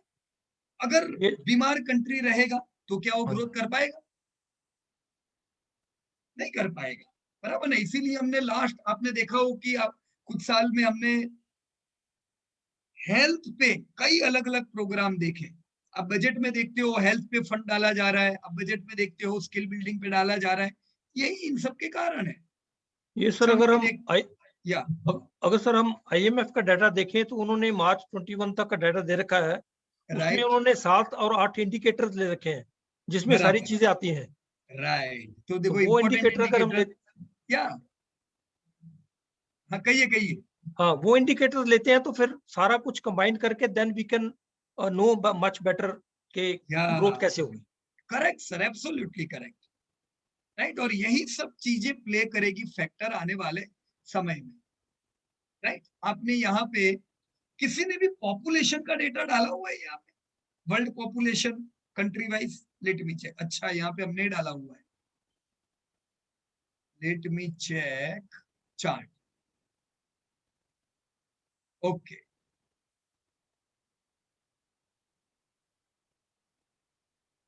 GDP and population. जीडीपी किधर गया?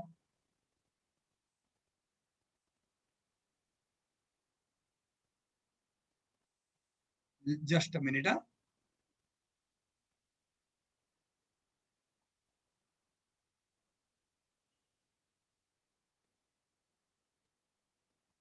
ओके,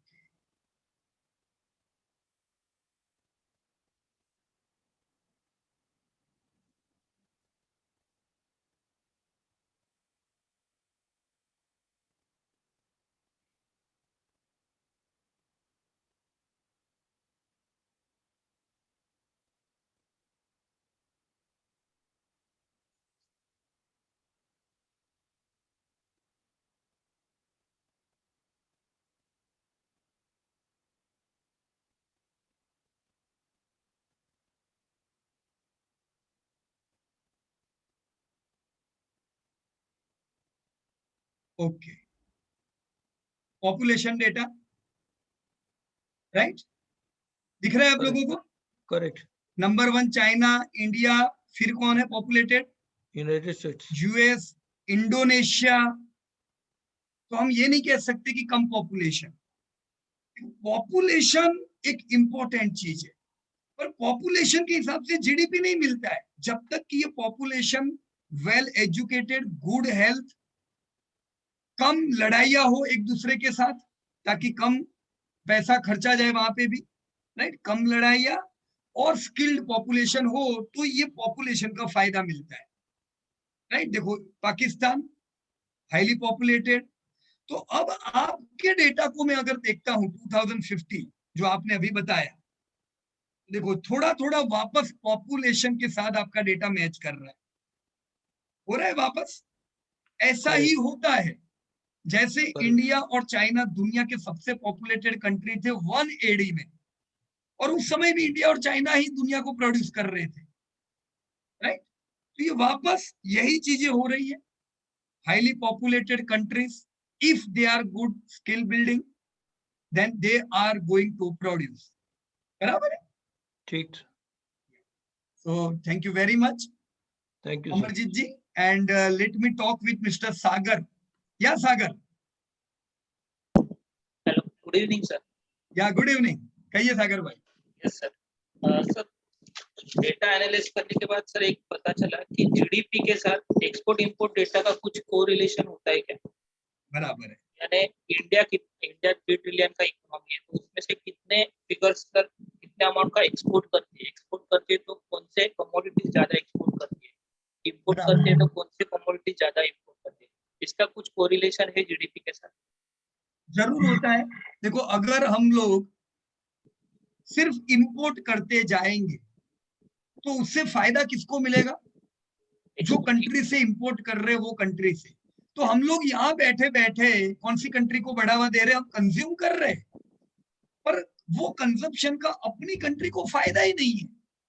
ये क्यों? हमारी और चाइना की लड़ाई होने के बाद हमने तय किया कि हम लोग चाइनीज प्रोडक्ट यूज नहीं करेंगे, क्योंकि हम बैठे बैठे एक तो उनके साथ झगड़ रहे और फिर हम उन्हीं की जीडीपी को हेल्प कर रहे हैं। उनकी जीडीपी बढ़ती है और उसी से उनका आर्मी पे स्पेंडिंग बढ़ता है, और वही आर्मी का स्पेंडिंग हमारी आर्मी पे काम आता है। तो ये तो बिल्कुल गलत बात है, राइट? तो हमें कोई प्रकार का सपोर्ट जीडीपी में नहीं करना चाहिए, सही में जिनसे हमारी नहीं बनती है, राइट? और वैसे भी सबसे पहली प्रायोरिटी हमारी होनी चाहिए खुद की प्रोडक्ट, खुद का कंट्री। जितना हम इंपोर्ट कम करेंगे और एक्सपोर्ट ज्यादा करेंगे, जैसे हमारा एक्सपोर्ट आप देखो, आप agro chemical product, pharma, IT हम बढ़िया एक्सपोर्ट कर रहे हैं। ऑटो एंसिलरी हम पूरी दुनिया को माल दे रहे हैं। इन सब चीजों की वजह से होता क्या है? वो कंट्री में माल जाता है, इंडिया से जाता है। आपकी कंपनी को फायदा होता है कि नहीं होता है सागर भाई? Yes sir. धंधा आपकी मदरसन का हुआ जब मदरसन 85% टर्नओवर इंटरनेशनल लाया, राइट? धंधा आपकी यूपीएल का हुआ जब वो 80% टर्नओवर यूरोप और अमेरिका से लाया। तो this is very important. Sir ये डेटा कहाँ से मिलेगा, ये एक्सपोर्ट इंपोर्ट? सेम आरबीआई ये डेटा आपके साथ शेयर करता है। ये सारे डेटा मैं आपको लिंक में आपके साथ शेयर करूंगा, राइट? वो लिंक पे आप देखोगे तो आपको हर चीज मिलेगी और वो अपडेट होती जाएगी। मतलब जैसे नया डेटा आएगा अपडेट होगा।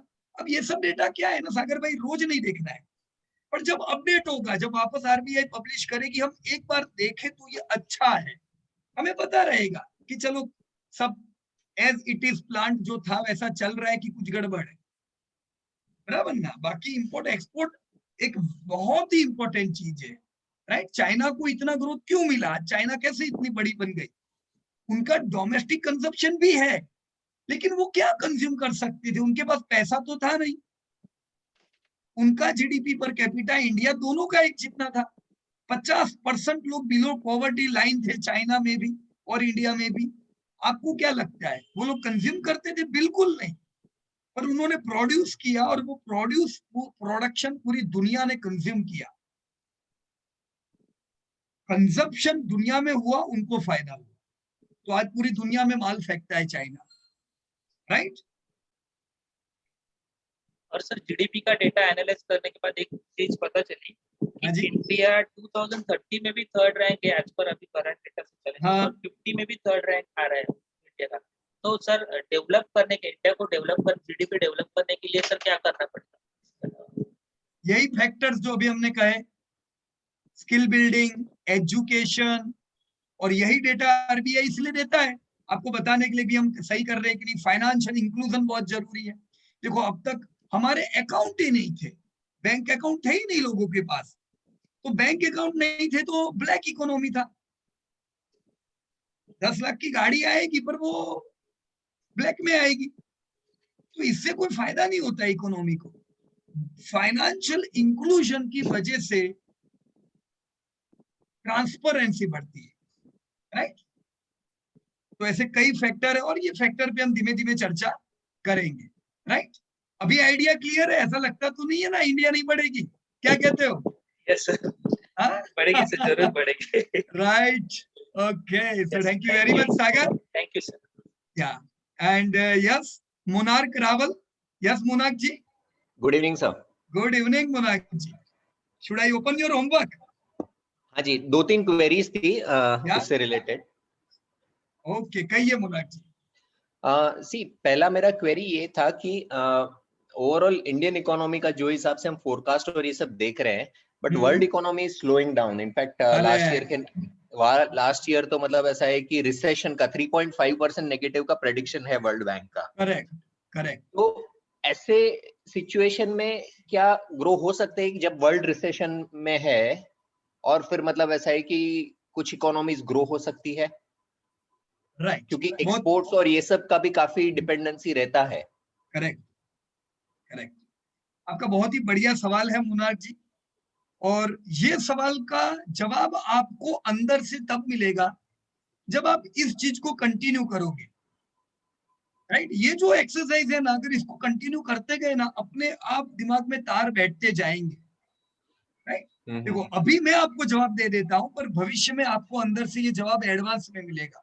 क्यों हम Q2 से कॉन्फिडेंट थे कि इंडिया का जीडीपी, लोग कुछ भी कहे, जबरदस्त बढ़ने वाला है? ये इसलिए था क्योंकि हमने 2019 के डेटा देखे थे मोनार्क भाई। हम लोग कितने समय से मंदी के लपेट में थे, इंडिया नहीं पूरी दुनिया। 2018 से हमने दुनिया में ग्रोथ देखा नहीं, बहुत ही म्यूटेड ग्रोथ था। हाँ जी। 2019 2020 में ऐसा लगा कि चलो बढ़ेगा। Q1 में तो बहुत पॉजिटिव थे इनफैक्ट हम लोग, और हमको लगता था कि अब इस बार पूरी दुनिया मस्त होगी एकदम। और आपको बताओ, कुछ बैंक्स जो थी आरबीआई, जैसे अपनी आरबीआई है वैसे पूरी दुनिया की, उन्होंने रेट ऑफ इंटरेस्ट भी कम करने का सोचा, लेकिन अचानक क्या हुआ, सॉरी कम करने का नहीं, बढ़ाने का सोचा था। अब ये सब कब होता है? जब ग्रोथ आने लगता है तब। ग्रोथ के वहां पे दुनिया पैर रख के वापस आ गया। ऐसा नहीं होता है कभी भी कि अचानक ग्रोथ आएगा और अचानक चला जाएगा, ऐसा नहीं होता है। अगर भी ग्रोथ आएगा तो बरसों रहता है, और अगर ग्रोथ आएगा तो भी बरसों रहता है। तो 2020 में ये उम्मीद आई Q1 में कि अब ग्रोथ जबरदस्त आने वाला है, पर फिर क्या आ गया? कोरोना। तो उसने आपके शॉर्ट टर्म आप सबको लॉक कर दिया घर में, दुनिया भर में। हमारा सबका ट्रैवलिंग सब बंद हो गया, तो जीडीपी पे जबरदस्त इफेक्ट आई। अब एक बहुत इंपॉर्टेंट डेटा देखा गया, और वो होता है मोबिलिटी डेटा। देखा था आप लोगों ने मोबिलिटी डेटा पब्लिश हुए थे लॉकडाउन खुलने के बाद? आई डोंट रिमेम्बर, याद नहीं है। आप अगर गूगल में भी सर्च करोगे तो शायद अभी वापस मिल जाएगा मोबिलिटी डेटा। मोबिलिटी डेटा मतलब टोल नाके जो भी होते हैं ना, वहां की हलचल से पता चलता है कि गाड़ियां जा रही है कि नहीं जा रही है।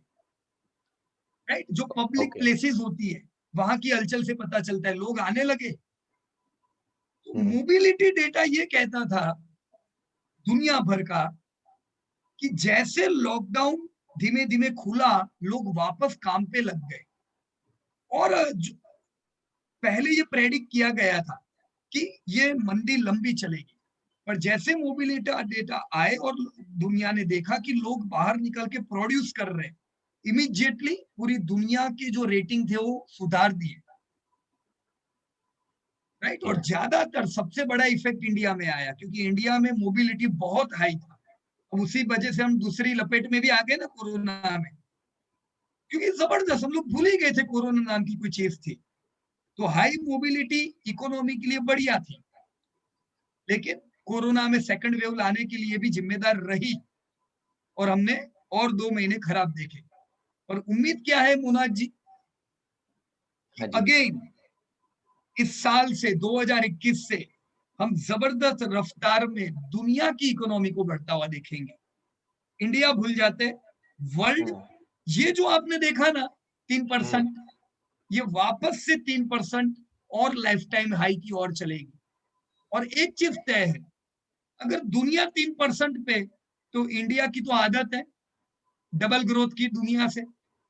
यस, राइट, तो मेरे हिसाब से हमें हमेशा बुलिश रहना चाहिए ये टाइम पे।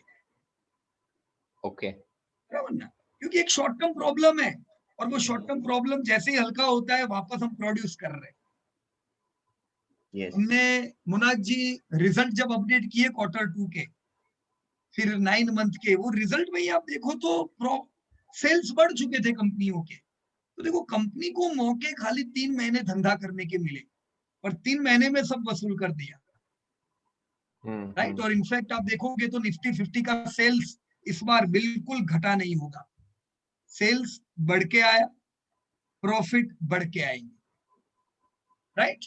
यस। बाकी पूरा डेटा जो आपने किया मोनाक जी, उसमें कोई अमेजिंग चीज आपको मिली कि यस आई वाज सरप्राइज्ड, ये चीज अच्छा है, चलो इस पे फोकस करेंगे? हाँ, मेरे को इंडोनेशिया का मेरे को आइडिया नहीं था, पर ये डेटा मैं देख के आई वाज सरप्राइज कि मतलब ऐसा है कि इंडोनेशिया भी बहुत अच्छा मतलब ऐसा है कि कर रहा है। सो मैंने कुछ आर्टिकल्स भी उसके बाद पढ़े हैं, तो लास्ट 20-22 इयर्स में वो भी बहुत अच्छा काम कर रहे हैं। सो पॉपुलेशन तो एक है, पर अदरवाइज वो जो overall natural gas rich, resource rich country है, तो किस हिसाब से वो काफी रिफॉर्म्स ला रहे हैं। सो वो मेरे लिए बहुत बड़ा सरप्राइज है। मैंने कभी ऐसे सोचा नहीं था कि इंडोनेशिया भी होगा यहाँ कहीं पे टॉप 5-10 में। बराबर बराबर, सही बात है। और सही में अच्छा कर रहे हैं ये लोग। पूरी दुनिया को उम्मीद है, आप देखोगे तो जब भी बड़े निवेशकों की बात होगी और एफडीआई की बात होगी तो उसमें इंडिया होगा, इंडोनेशिया होगा, ये सब कंट्री की बात होगी ही। क्यों? क्योंकि ये सब ग्रोथ कर रहे हैं। हाँ जी। लोगों को क्या है ना कि ग्रोथ चाहिए, और ग्रोथ कहाँ मिलेगा? जो कंट्री ग्रोथ कर रही है। और चाइना में अभी जो हुआ, जैसे अभी रिसेंटली जो घटनाएं बनी, उन्होंने उनके ऊपर एक नेगेटिव चादर डाल दी। और वो नेगेटिव क्या कि खाली गवर्नमेंट की कंपनियों को बढ़ने का अधिकार है। अब देखोगे तो टॉप जितनी भी कंपनीज है उसमें 90% कंपनी सारी गवर्नमेंट की, बैंक गवर्नमेंट की, ग्रिड जो इलेक्ट्रिक की जो ग्रिड डालने वाली कंपनी टॉप में है, ये सब गवर्नमेंट। तो अलीबाबा के साथ क्या हुआ वो भी हमको पता है।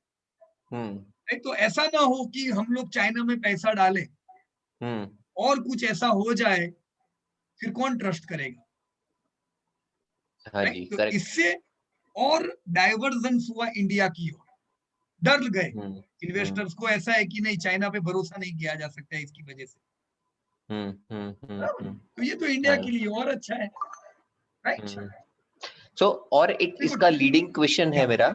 सो आगे जाके, अभी तो थोड़ा सा मतलब आई थिंक बहुत जल्दी है ये क्वेश्चन, बट फिर जब हम आगे जाके इन्वेस्ट करें, सो पूरा इंडिया में ही रखना चाहिए या वो भी डाइवर्सिफाई करना चाहिए, जैसे इंडोनेशिया हो गया, नाइजीरिया हो गया, या फिर यूएस भी हो गया? बराबर, दो चीजें देखी जाती है, एक ग्रोथ देखा जाता है और ग्रोथ के साथ इन्फ्लेशन और profitability. Inflation, interest rate, profitability. अब ये क्यों? क्योंकि अगर इन्फ्लेशन हाई के हाई रहेगा तो ना आपकी कंपनी के कंट्री की कंपनी कमाएगी और ना लोगों के पास पैसा बचेगा।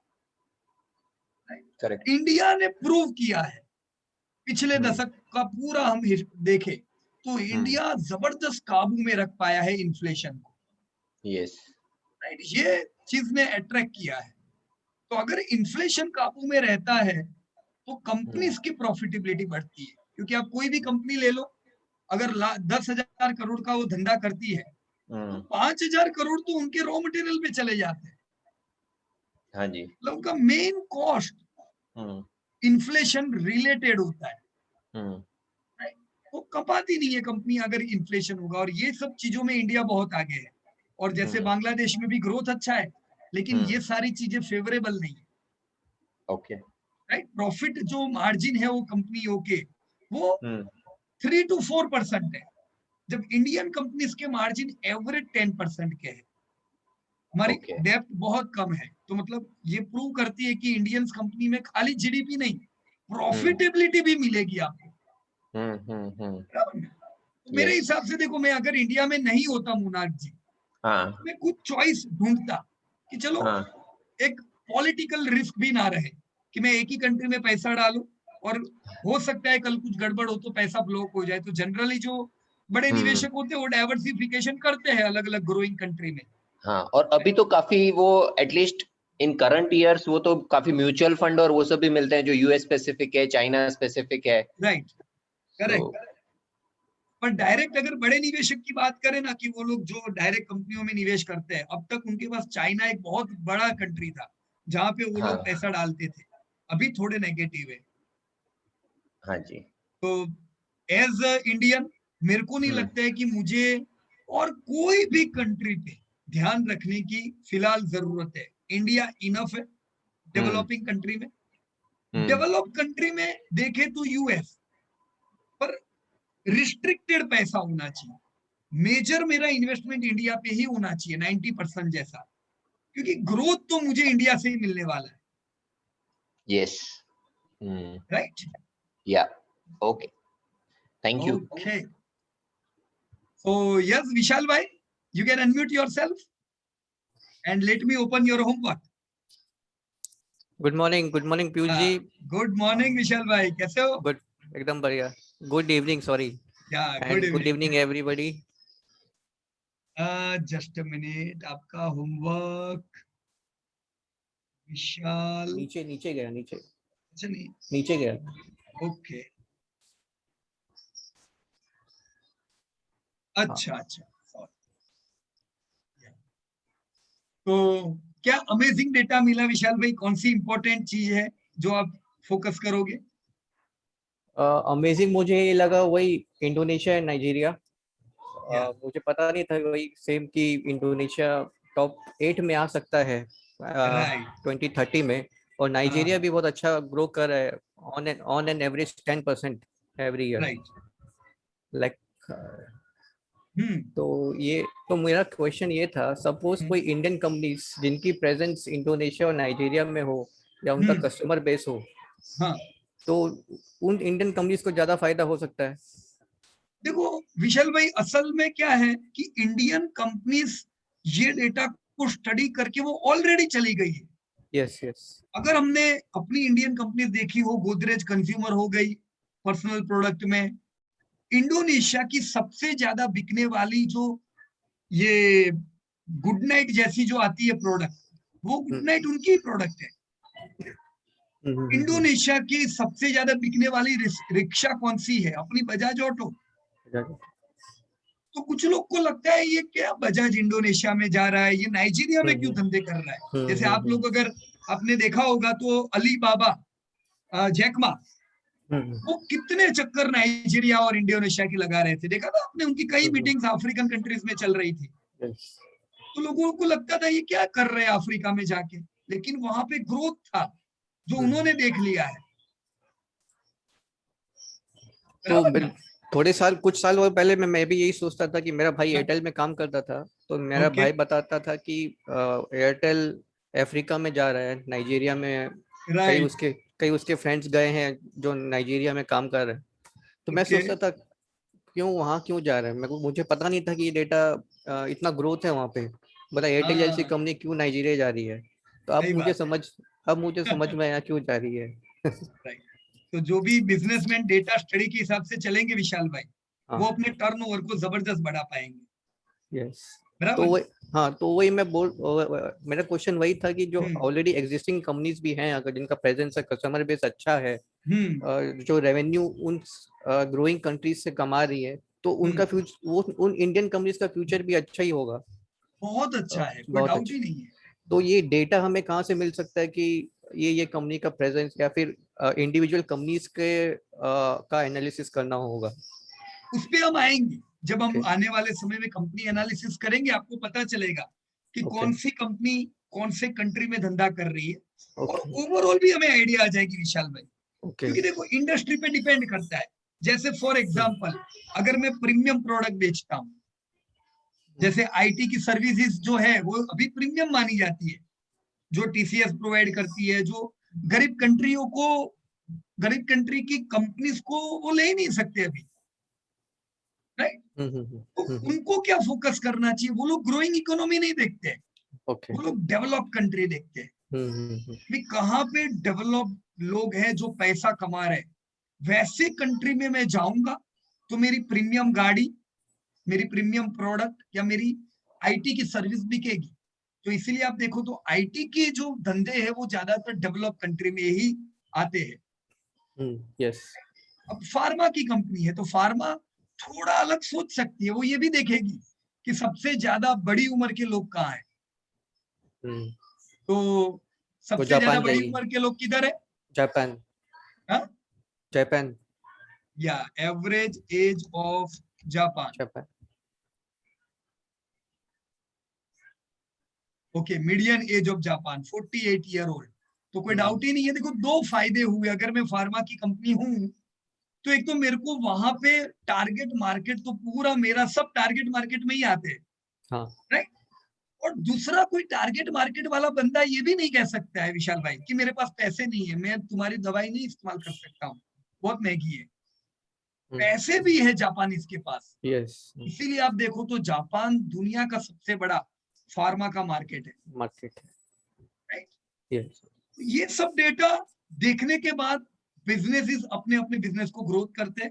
और हमारी इंडियन कंपनीज बहुत अच्छा कर रही है। महिंद्रा एंड महिंद्रा हो गई, मेजॉरिटी ऑफ दी कंपनीज बहुत बढ़िया काम कर रही है। और हम देखेंगे इंडियन मल्टीनेशनल, हमारी भारत की जो मल्टीनेशनल कंपनियां हैं, इनका आने वाले 10 साल में ये दूसरी डेवलप कंट्री और डेवलपिंग में से जबरदस्त ग्रोथ आएगा, राइट। ओके, तो क्लियर एकदम विशाल भाई? Thank you thank you thank you. Okay, हमने अगर देखा हो कुछ समय पहले तो हमारे प्राइम मिनिस्टर ने रवांडा के प्राइम मिनिस्टर को गिर गाय गिफ्ट में दी थी। हाँ हाँ हाँ हाँ। गिर गाय अगर आपने सुना हो तो वो हाईली प्रोडक्टिव मानी जाती है, यस। है ना? हाँ। तो एक बार जगह लगता होगा ये रवांडा के प्राइम मिनिस्टर से क्या हमें करने का। लेकिन आप देखना रवांडा का ग्रोथ क्या है, फिर पता चलेगा कि 10 साल बाद लोग उससे दोस्ती करने जाएंगे। तो हमारी कंट्री को ये पता रहना चाहिए कि कहाँ कहाँ हमें दोस्ती के हाथ फैलाने हैं, ताकि 2030 में जो बड़े लोग हैं, सब बड़ी कंट्री है, वो सब आपकी दोस्त हो, राइट। सिवाय एक, वहां तो मेरे को लगता है झगड़े चलते जाएंगे, चाइना। सही। Thank you very much. And Karthik, yeah, you can unmute yourself, Karthik. Yes, sir. Good evening, sir. Good evening, Karthik. Yes, sir. So, Karthik, आप मेरे को प्रश्न पूछो, उससे पहले मैं एक प्रश्न पूछूं? पूछिए सर।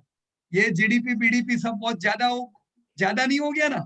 बहुत बाउंस तो नहीं हुआ ना कि एकदम कंप्लीट आ रहा है दिमाग में सब कुछ? नहीं सर, बहुत ज्यादा कंप्लीट आ रहा है। मतलब मैं तो और ऐड करना चाहता था। अरे वाह, क्या बात है। राइट, तो मैं सबको बता दूं पहले कि कार्तिक आपका एज कितना है? Sir 18 wonderful. Yes sir. चलो बढ़िया कार्तिक, कहिए आप क्या कह रहे थे? हाँ सर, मैं ये कह रहा था कि चाइना और इंडिया के केस में लाइक सबसे बड़ा डिफरेंस ये है कि चाइना एक इन्वेस्टमेंट ड्रिवन इकोनॉमी है और आपकी इंडिया जो है वो कंजम्पशन ड्रिवन है। तो आपका जो जीडीपी का वो होता है, क्या कहते हैं, कंस्ट्रक्शन जो होता है, जैसे जीडीपी बनता है, जो फॉर्मूला होता है, उसमें आपका सर जो अभी जैसे बात हो रही थी कि अभी कौन अगले 10 साल में कंट्रीज ग्रो करेंगी, तो सर जितनी भी कंट्रीज है ना, टॉप की 5 या 6 जो सबसे ज्यादा ग्रो करेंगी अभी, तो उनको सबसे बड़ा रिस्क ही डिफ्लेशन का है सर। क्योंकि डिफ्लेशन में आप देखिए अभी वर्ल्ड में इतना डेट है कि डिफ्लेशन अगर आता है तो आपकी क्या कहते हैं, आपकी जो डेट की वैल्यू है वो रियल टर्म्स में ऊपर चल जाएगी, बट नॉमिनल में कुछ होगा नहीं उसको। तो उस वजह से डिफॉल्ट रिस्क बढ़ जाता है। तो ये अभी जितनी भी मनी प्रिंटिंग हुई है, जितना भी आपका क्यूई वगैरह हुआ है, ये अभी सर और आगे कंटिन्यू होगा। और मुझे पर्सनली तो ऐसा लगता है कि अगर अगले 10 साल में एक और ऐसा जैसे कोरोना जैसा एक रिसेशन आता है, तो जैसे जापान आपका इंटरेस्ट रेट्स नेगेटिव में ले गया, अपनी इकोनॉमी को उनको इतना ज्यादा स्टिमुलेट करना पड़ता है क्योंकि एजेड पॉपुलेशन है, फिर कंजम्पशन नहीं है, तो उनकी इकोनॉमी खराब है। तो अभी यूएस भी हो सकता है जाए और इंडिया भी हो सकता है कि 10-12 साल में वही स्टेप्स ले जो यूएस ने लिए हैं। और मुझे तो सर अभी इस सब का तो मुझे सब सारा अप ट्रेंड ही दिखता है सर, क्योंकि जिस तरीके से आपके लाइक सेंट्रल बैंक अब सारे ही एक्सपेंशनरी मॉनेटरी पॉलिसी फॉलो कर रहे हैं, तो मुझे तो सारी मतलब जितनी भी टॉप 5 कंट्रीज मुझे तो सब सर अप ट्रेंड लगती है। बराबर। देखो, सब अप ट्रेंड इसलिए नहीं होती है क्योंकि कुछ नेगेटिव इंडिकेटर है और वो नेगेटिव इंडिकेटर्स को भी ध्यान में रखने पड़ेंगे हमें। देखो, ये बात बिल्कुल फैक्ट है कि वो पिछले कुछ समय से दुनिया से भी कम ग्रो कर रहे हैं। Yes sir. और दुनिया का ग्रोथ उनकी वजह से नहीं आ रहा है, दुनिया का ग्रोथ दूसरी कंट्रियों की वजह से आ रहा है। Yes sir. राइट, तो ऐसा क्यों कि उनका ग्रोथ नहीं हो रहा है? यही सब जो हमने इंडिकेटर बताया उसकी वजह से। Yes sir. तो ये थोड़ा चित्र चेंज हो जाएगा आने वाले 15-20 सालों में। Yes sir. और इसका हमें भरपूर लाभ लेना चाहिए। मेरे को लगता है जब 10 साल पहले जब मैं निवेश करता था, यस सर, तब मैं हाईली अंडर कॉन्फिडेंट था। यस सर, अंडर कॉन्फिडेंट में इसलिए कहूंगा क्योंकि मुझे सही में चलो कंपनी सब ठीक है, लेकिन Yes, ऐसा कॉन्फिडेंट नहीं था कि इंडिया इतना बढ़िया ग्रोथ करेगा, कंपनी सर। इतनी और बड़ी होगी। एक मेरा ये क्वेश्चन था कि अब जैसे कोरोना हुआ है, ये सब हुआ, तो आपको नहीं लगता कि अब ग्लोबलाइजेशन थोड़ा कम हो जाएगा और लोकलाइजेशन पे ज्यादा फोकस आएगा कंट्री स्पेसिफिक, कि लाइक अब कंट्रीज खुद प्रोड्यूस करना चाहेंगी क्योंकि लाइक कोरोना के बाद पर जितना आपका ये पॉसिबल नहीं है कार्तिक, क्योंकि कुछ कंट्रीज जैसी होती है उनका वहां पे प्रोडक्शन कॉस्ट बहुत हाई होती है। अच्छा। प्रोडक्शन की सुटेबिलिटी मिलनी चाहिए, रॉ मटेरियल की अवेलेबिलिटी होनी चाहिए। हाँ, वो फैक्टर है। और हमने last year corporate tax cut भी दिया था, वो भी एक बड़ा फायदा है। जिसका अभी तक हमने लाभ लिया ही नहीं है, क्योंकि अभी तक कोरोना की इफेक्ट आ गई बाद में। अब हम ये सब चीजों के लाभ लेंगे। Yes sir. बट सर आपको लाइक लॉन्ग टर्म में तो इंटरेस्ट रेट्स तो नीचे जाते हुए दिखते हैं ना, क्योंकि ऊपर जाने का कोई पॉइंट नहीं है, क्योंकि पिछले 30 साल से तो गिर ही रहे हैं जैसे यूएस के। बराबर है, सही बात है, ऐसा ही होना चाहिए। Yes sir. Right. Yes sir. और इंटरेस्ट रेट अगर फेवरेबल रहते हैं तो क्या है, एक्सपांशन हम लोग कर पाते हैं। जैसे आज इंडिया की जो कंपनीज है वो एक्सपांड करती है फॉरेन की करेंसी से, वो फॉरेन का भी कहीं फंडिंग लेती है। Yes sir. क्योंकि इंडियन फंडिंग उनको महंगा पड़ता है। Yes sir. राइट। अगर हमें यहीं से फंडिंग फेवरेबल रेट पे मिले, एक तो जब आप फंडिंग लेते हो, यस सर, अगर अब फेल हो गए यस सर, तो आपके नाम पे एक स्टैंप लग जाता है चोर का। होता है कि नहीं ऐसा? Yes sir. Yes sir. अब एंटरप्रेनर है, एंटरप्रेनर फेल भी हो सकता है, सक्सेस भी हो सकता है। Yes sir. सक्सेस होता है तो सब नाम होता है, पर फेल हो गए, आपकी आइडियाज बिल्कुल काम नहीं करी, तो ये तो चोर था, सबके पैसे लेके भाग गए, ऐसा भी नाम हो जाता है। राइट। तो ये बहुत बड़ा रिस्क है। राइट। अब ऐसा कब होता है? ये तभी होता है जब ग्लोबल इकोनॉमी म्यूटेड हो। 2018 के बाद हमने ऐसे केसेस देखे, क्योंकि 2018 तक जो भी बड़ा सबने डेट लिया हुआ था, उन्होंने मंदी को ध्यान में नहीं रखा था। Yes sir. राइट। और 2018 में दुनिया में मंदी आई और उसकी लपेट में वो कंपनीज पहले आई जो हाई डेप्थ वाली थी। Yes sir. Right. Yes sir.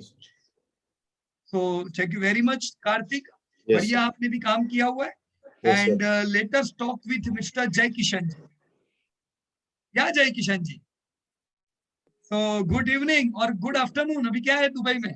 Sir evening he है। Evening, okay, so good evening. Good evening sir. कहिए सर। एक दो क्वेश्चन था, इनफैक्ट कार्तिक ने भी जो पूछा था, हाँ, उसमें लाइक अभी फेड ने जो कहा है कि 2023 से they might start hiking the rates. Right. 2023 में कह रहे हैं कि 2 रेट हाइक हो सकता है बिकॉज ऑफ इन्फ्लेशन। तो इसी वजह से मार्केट्स हैव स्टार्टेड करेक्टिंग और वॉट एवर, थोड़ा पैनिक हो रहा है मार्केट में। और सर मेरा जो दूसरा क्वेश्चन था वो था जीडीपी और मार्केट कैप को लेके। राइट। अभी यूएस में अगर हम लोग देखें, उनकी जीडीपी इज अराउंड 21-22 ट्रिलियन और उनका मार्केट कैप जो है वो है 44 trillion. Right. So it's more than like double the GDP. Correct. Okay, अभी मैं फ्यूचर का भी प्रोजेक्ट कर रहा हूँ, लाइक नेक्स्ट 10 इयर्स का भी, से 2030 तक भी it will be around 35 to 40 trillion और मार्केट कैप आज ही उधर 44 ट्रिलियन है। तो इसको हम कॉन्फिडेंस कहेंगे कि मार्केट को बहुत ज्यादा कॉन्फिडेंस है और it is over valued and it could come down. एक ऐसी कंट्री, जय किशन जी, एक ऐसी कंट्री जो दुनिया भर में माल फेंकती है, राइट, जिसका एक्सपोर्ट जबरदस्त हाई है, एक ऐसी कंट्री जो ट्रस्टवर्दी भी है, ट्रस्टवर्दी ऐसे मतलब चाइना जैसा नहीं है, बराबर कि नहीं, जहां पे बिजनेस की सुनते हैं। एक ऐसा कंट्री जहां की कंपनीज आज 100 साल पुरानी हो गई और उन्होंने कंसिस्टेंट प्रॉफिट देखे। अगर 100 साल पहले कोई कहता कि 100 साल की कंपनियां होगी और प्रॉफिट करेगी तो लोग विश्वास नहीं करते, लेकिन आज हमें उदाहरण अमेरिकन कंपनी से लेने पड़ते, देख वो कंपनी 100 साल पुरानी हो गई। तो 100 साल की कंसिस्टेंट प्रॉफिट देने वाली कंट्री को जीडीपी से डबल मार्केट कैप मिलना ही चाहिए, बराबर कि नहीं जय किशन जी? हाँ सर, पर अगर एक और चीज अगर मैं देख रहा था जो कि मनी सप्लाई है और फेड ने जिस तरह से पैसे प्रिंट किए हैं, ओके, लाइक जब 2008-9 में अगर मैं देख रहा हूँ तो हार्डली लाइक 7-8 ट्रिलियन की उससे भी कम था, और अभी उन्होंने लेके जाके 20 ट्रिलियन तक प्रिंट कर दिया और अभी भी उनकी प्रिंटिंग चालू है। तो हमको क्या ये मनी सप्लाई को भी ट्रैक करना चाहिए ताकि हमको करेक्ट इंडिकेशन मिले मार्केट का, क्योंकि ले अल्टीमेटली तो ये पैसा ही मार्केट में किसी ना किसी तरह से आ रहा है और वो इन्फ्लेट कर रहा है ये प्राइजेस को। बराबर है, मनी प्रिंट भी डिपेंड तो रहता है उनकी वो कंट्री की टोटल सोल्वेंसी के ऊपर। तो ऐसा भी नहीं है कि यूं ही प्रिंट करेंगे, जीडीपी भी बढ़ता जा रहा है, अच्छा ग्रोथ किया, उसके साथ वो प्रिंटिंग तो होने ही वाला है, उसको रोक नहीं सकते। लेकिन हमें पहले से ये नेगेटिव चीजों को भी लेना अभी से पड़ेगा। और वो नेगेटिव चीजें क्या है जय किशन जी की? अभी 2020 में हमने एक बड़ा कोविड देखा, तो कोविड को ध्यान में रख के बहुत से स्टिमुलस दिए हुए हर कंट्री। सर मैं कुछ ऐड कर सकता हूँ इसमें जो भी जय किशन जी ने बोला सर? या एक खाली कंप्लीट कर दूं? यस सर ऑब्वियसली सर, है ना, राइट। तो हमें अभी से नेगेटिव रहना चाहिए, क्योंकि जब बाजार नेगेटिव था उस समय ये सब स्टिमुलस आए, बाजार ने अच्छा परफॉर्म किया, और बाजार चलता जाता है। बाजार ने सारी चीजें एडवांस में एज्यूम की होती है क्योंकि पता है ये सब होगा। हमें अभी से प्रिपेयर रहना चाहिए कि जैसे हमने स्टिमुलस देखे जो इकोनॉमी को बूस्ट करने के लिए माचिस का काम कर रहे थे, वैसे ही हम स्टिमुलस को धीमे धीमे जाता हुआ भी देखेंगे, राइट। जब एक हाथ से पैसा दिया ज्यादा, उस समय ये कह दिया था this all things are for short term. In fact Jai Kishan जी, हमने 2020 के Q1 में ही इंटरेस्ट रेट बढ़ते हुए देखने वाले थे हम, क्योंकि वापस इकोनॉमी अब अच्छी होने लगी थी। नहीं हुई तो नहीं बढ़े, पर अभी से प्रिपेयर रहे हम सब लोग कि जैसे इकोनॉमी वापस रफ्तार पकड़ेगी वैसे धीमे धीमे इंटरेस्ट रेट में भी ये लोग जो अभी कटौती कर रहे हैं वो बढ़ाने वाले हैं, पर उससे ओवरऑल फर्क नहीं पड़ता है, क्योंकि इतना ये प्लस माइनस जो एक रेंज है उतना तो चलने ही वाला है, बराबर। जब आप दुखी हो तब आपको फायदे मिले, तो जब आप अच्छा कर रहे हो तब वो कुछ फायदे तो लेने पड़ेंगे, राइट। इसमें क्या होगा, जो परफॉर्मिंग कंपनीज है, जो अच्छी इंडस्ट्रीज है, वो तब तक ग्रोथ करेगी और उनके लिए ग्रोथ के लिए सफिशिएंट डिमांड आ जाती है, राइट। तो कोई दिक्कत की बात नहीं है। जब इंटरेस्ट रेट बढ़ेंगे आप तभी भी देखोगे जय किशन जी कि इंटरेस्ट रेट बढ़ने के बावजूद बाजार बढ़ेगा, क्योंकि इंटरेस्ट रेट हमने अभी से डाइजेस्ट कर लिए है, ओके, राइट। या यस कार्तिक, कहिए आप क्या कह रहे थे? सर मैं ये कह रहा था, जैसे उन्होंने पॉइंट आउट करा कि मॉनेटरी बेस है जो बढ़ रहा है, 2008 में बहुत ज्यादा ओपन मार्केट ऑपरेशंस हुए फेड के, बट सर मुझे नहीं लगता सिर्फ ये इकलौता फैक्टर है जो इन्फ्लेशन लाता है, क्योंकि आप जापान को देख लीजिए, उन्होंने तो सबसे ज्यादा मनी प्रिंटिंग करी है, बट वो डिफ्लेशन के कगार पे है, क्योंकि वहां में मतलब पैसा ज्यादा स्पेंड ही नहीं हो रहा है। तो सिर्फ मॉनेटरी बेस से ही इन्फ्लेशन नहीं होती है, मतलब वेलोसिटी ऑफ मनी भी एक बहुत बड़ा फैक्टर प्ले करता है, क्योंकि जितना जल्दी पैसा खर्च नहीं हो रहा है, तो अगर वो पढ़ाई हुआ है बैंक्स में या फिर, तो फिर फायदा ही क्या हुआ मॉनेटरी जितना भी स्टिमुलस प्रोवाइड कर लें। इसमें एक और चीज है कि जापान जो है, Japan believes more in saving, okay, तो वहां पे ज्यादा सेवर्स है, बट यूएस में उल्टा है यूएस में it's more of consumption, so even अगर उनके पास 100 रुपए होंगे, वो लोग क्रेडिट कार्ड पे 150 रुपए खर्चा करेंगे। तो उसका ये और उसका रीजन ये क्योंकि जापान की एक एजिंग पॉपुलेशन है, यही फैक्टर है। ट्रू, काफी चीजें काम आती है इसमें भी, ट्रेडिशनल माइंडसेट, बराबर ना, बहुत सी चीजें। लेकिन ये चीज जानने के लिए इन्फ्लेशन किस किस चीजों से गिना जाता है, कौन सी चीजें होती है जिससे पता चलता है कि इन्फ्लेशन बढ़ रहा है, वो इन्फ्लेशन का फॉर्मूला देखना पड़ेगा। वो किधर से मिलेगा? What includes in inflation? Again RBI data, right? तो इस पे बात हमारी लंबी हो सकती है, डेप्थ हो सकती है, लेकिन आज हमने ये बात छेड़ी है जीडीपी वाली, आप सबने बढ़िया एक्सरसाइज की है। मैं ये उम्मीद करूंगा कि आप इसको कंटिन्यू करें। आज जो आपने बनाया है ये पूरा टेबल चेंज हो जाएगा आने वाले कुछ सालों में, आप इसमें बहुत बढ़िया करोगे। पर ये शुरुआत हो गई है, इसको भूलना नहीं, राइट? मैं अगर मेरे पुराने डेटा देखो जो मैं पहले मेंटेन करता था जीडीपी के, तो वो इतने वेल मैनेज नहीं थे, लेकिन करते करते चलो इंप्रूव होता गया। तो वही मैं आप लोगों से आशा रखूंगा कि आप जब शुरुआत करो जीडीपी को जानने की, इन्फ्लेशन को जानने की, मुश्किल हो, लेकिन धीमे धीमे ये सारी चीजें, ये सब चीजों को अगर लॉजिकली देखें तो ये सब चीजें लॉजिकली एकदम सिंपल है। अगर हम इसको फॉर्मूला वाइज देखेंगे तो आप कंफ्यूज हो जाओगे, तो फॉर्मूला भूल जाओ, लॉजिकल देखें।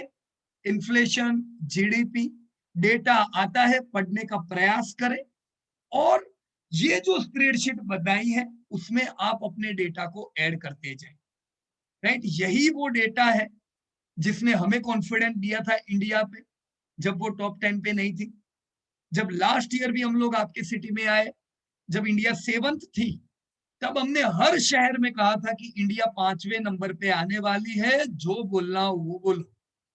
तब भी लोग नेगेटिव बोलते थे, पर देखो इंडिया 5वें नंबर पे आई, जिसका बहुत बढ़िया मीडिया में प्रिंटिंग नहीं होता है क्योंकि उनको नेगेटिव न्यूज चाहिए, तभी वो हमारा ब्लड दौड़ने लगता है, राइट? पर हमें तो पता है कि क्या होने वाला है और क्या हो रहा है। इसी प्रकार से इस साल हम लोग नेगेटिव भी थे, इट्स ऑल राइट, इंडिया वापस 7वें 6ठे नंबर पे आ सकता है, 5वें से क्यों? क्योंकि इंडिया में ज्यादा इफेक्ट थी कोरोना की, राइट? यही सब पैरामीटर देख के आपका बाजार पे भरोसा बढ़ेगा, आपको पता रहेगा कि इकोनॉमी कैसी चलेगी, राइट फ्रेंड्स?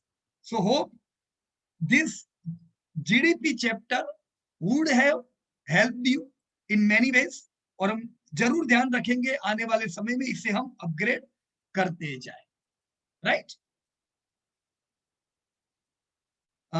मेरे ख्याल से, या महेश भाई आपने लिखा है we should invest in those Indian MNCs which are investing in these growing economies. Absolutely right Mahesh भाई। इनफैक्ट हम लोग जब भी रिपोर्ट देते हम ये बताते भी हैं कि ये इतना धंधा इनका इंडोनेशिया से आ रहा है, इतना ये कंट्री से आ रहा है। उसका ये कारण भी है कि हमें पता है कि ये सब कंट्री ग्रो कर रही है, साथ में ये भी पता रहे कि कौन सी कंट्रीज एक्सपोनेंशियल ग्रोथ कर रही है इंडिया और दूसरी कंट्री में पैसा डाल के, right? So hope this chapter was amazing, and next week दोस्तों, अगला वीक, अब मैं ये उम्मीद करूं कि आपको जीडीपी की आइडिया है और आप जीडीपी को रेगुलरली ट्रैक करोगे। जीडीपी बढ़ता हुआ दिखे, आपको रिजल्ट देखने की जरूरत नहीं पड़नी चाहिए कि रिजल्ट अच्छे आएंगे कि खराब आएंगे। जीडीपी से ही नतीजे पता चल जाने चाहिए कि कैसे आने वाले हैं।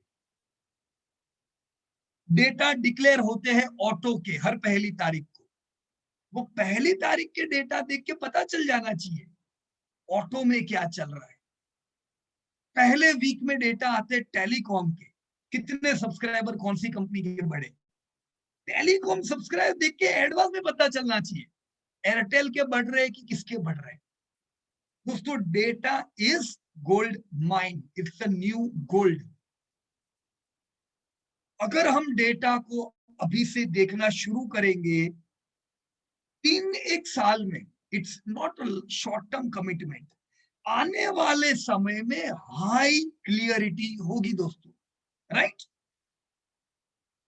नेक्स्ट वीक अब हम लोग देखेंगे कि if you are convinced that या इंडिया इज ग्रोइंग और इंडिया 5वें से 3रे नंबर की छलांग लगाने वाला है, तो नो डाउट इंडिया एक बड़ी छलांग लगाएगा, तो इंडियन कंपनीज भी बड़ी छलांग लगाएगी। अगर इंडिया का जीडीपी ग्रोथ एज एस्टिमेटेड 3रे नंबर पे आता है तो सबसे ज्यादा बिलियनर इंडिया पैदा करेगा, वाइस वर्सा सबसे ज्यादा प्रीमियम प्रोडक्ट इंडिया में बिकेगी, और इससे आपकी जो कंपनियां हैं उनको जबरदस्त फायदा होगा, उनके मार्जिन बढ़ेंगे, क्योंकि प्रीमियम प्रोडक्ट में मार्जिन होते हैं, बहुत लो प्राइस्ड प्रोडक्ट में मार्जिन कम होते हैं। तो अब का जो दशक है आपके इंडिया का है, if you are convinced, then from next week we are going to search some growing or we can say demanding industries from India। हम प्रयास करेंगे ऐसी इंडस्ट्री ढूंढने का जो जीडीपी से दुगनी स्पीड से चलने की ताकत रखती है। नेक्स्ट वीक आपको पता चल जाना चाहिए कौन सी इंडस्ट्रीज उड़ने वाली है, ताकि उस इंडस्ट्री में से आप बढ़िया कंपनियां ढूंढ के निवेश कर सको दोस्तों। तो गेट रेडी फ्रॉम टुमारो, कल ही आपके न्यू एपिसोड अपडेट्स हो जाएंगे। इसी प्रकार से छोटी छोटी वीडियोस होंगे, वीडियोस देखिएगा। असाइनमेंट 100% कीजिएगा दोस्तों। अच्छा बुरा कुछ असाइनमेंट नहीं होता है, बस करना जरूरी है। करते हैं तो कुछ दिमाग के वायरिंग अपने आप बनने लगेंगे। So kindly do assignment and we are going to discuss your assignments on next Tuesday. Thank you so much. Best of luck to everybody and Jai Hind दोस्तों। Thank you, sir. Thank you, sir.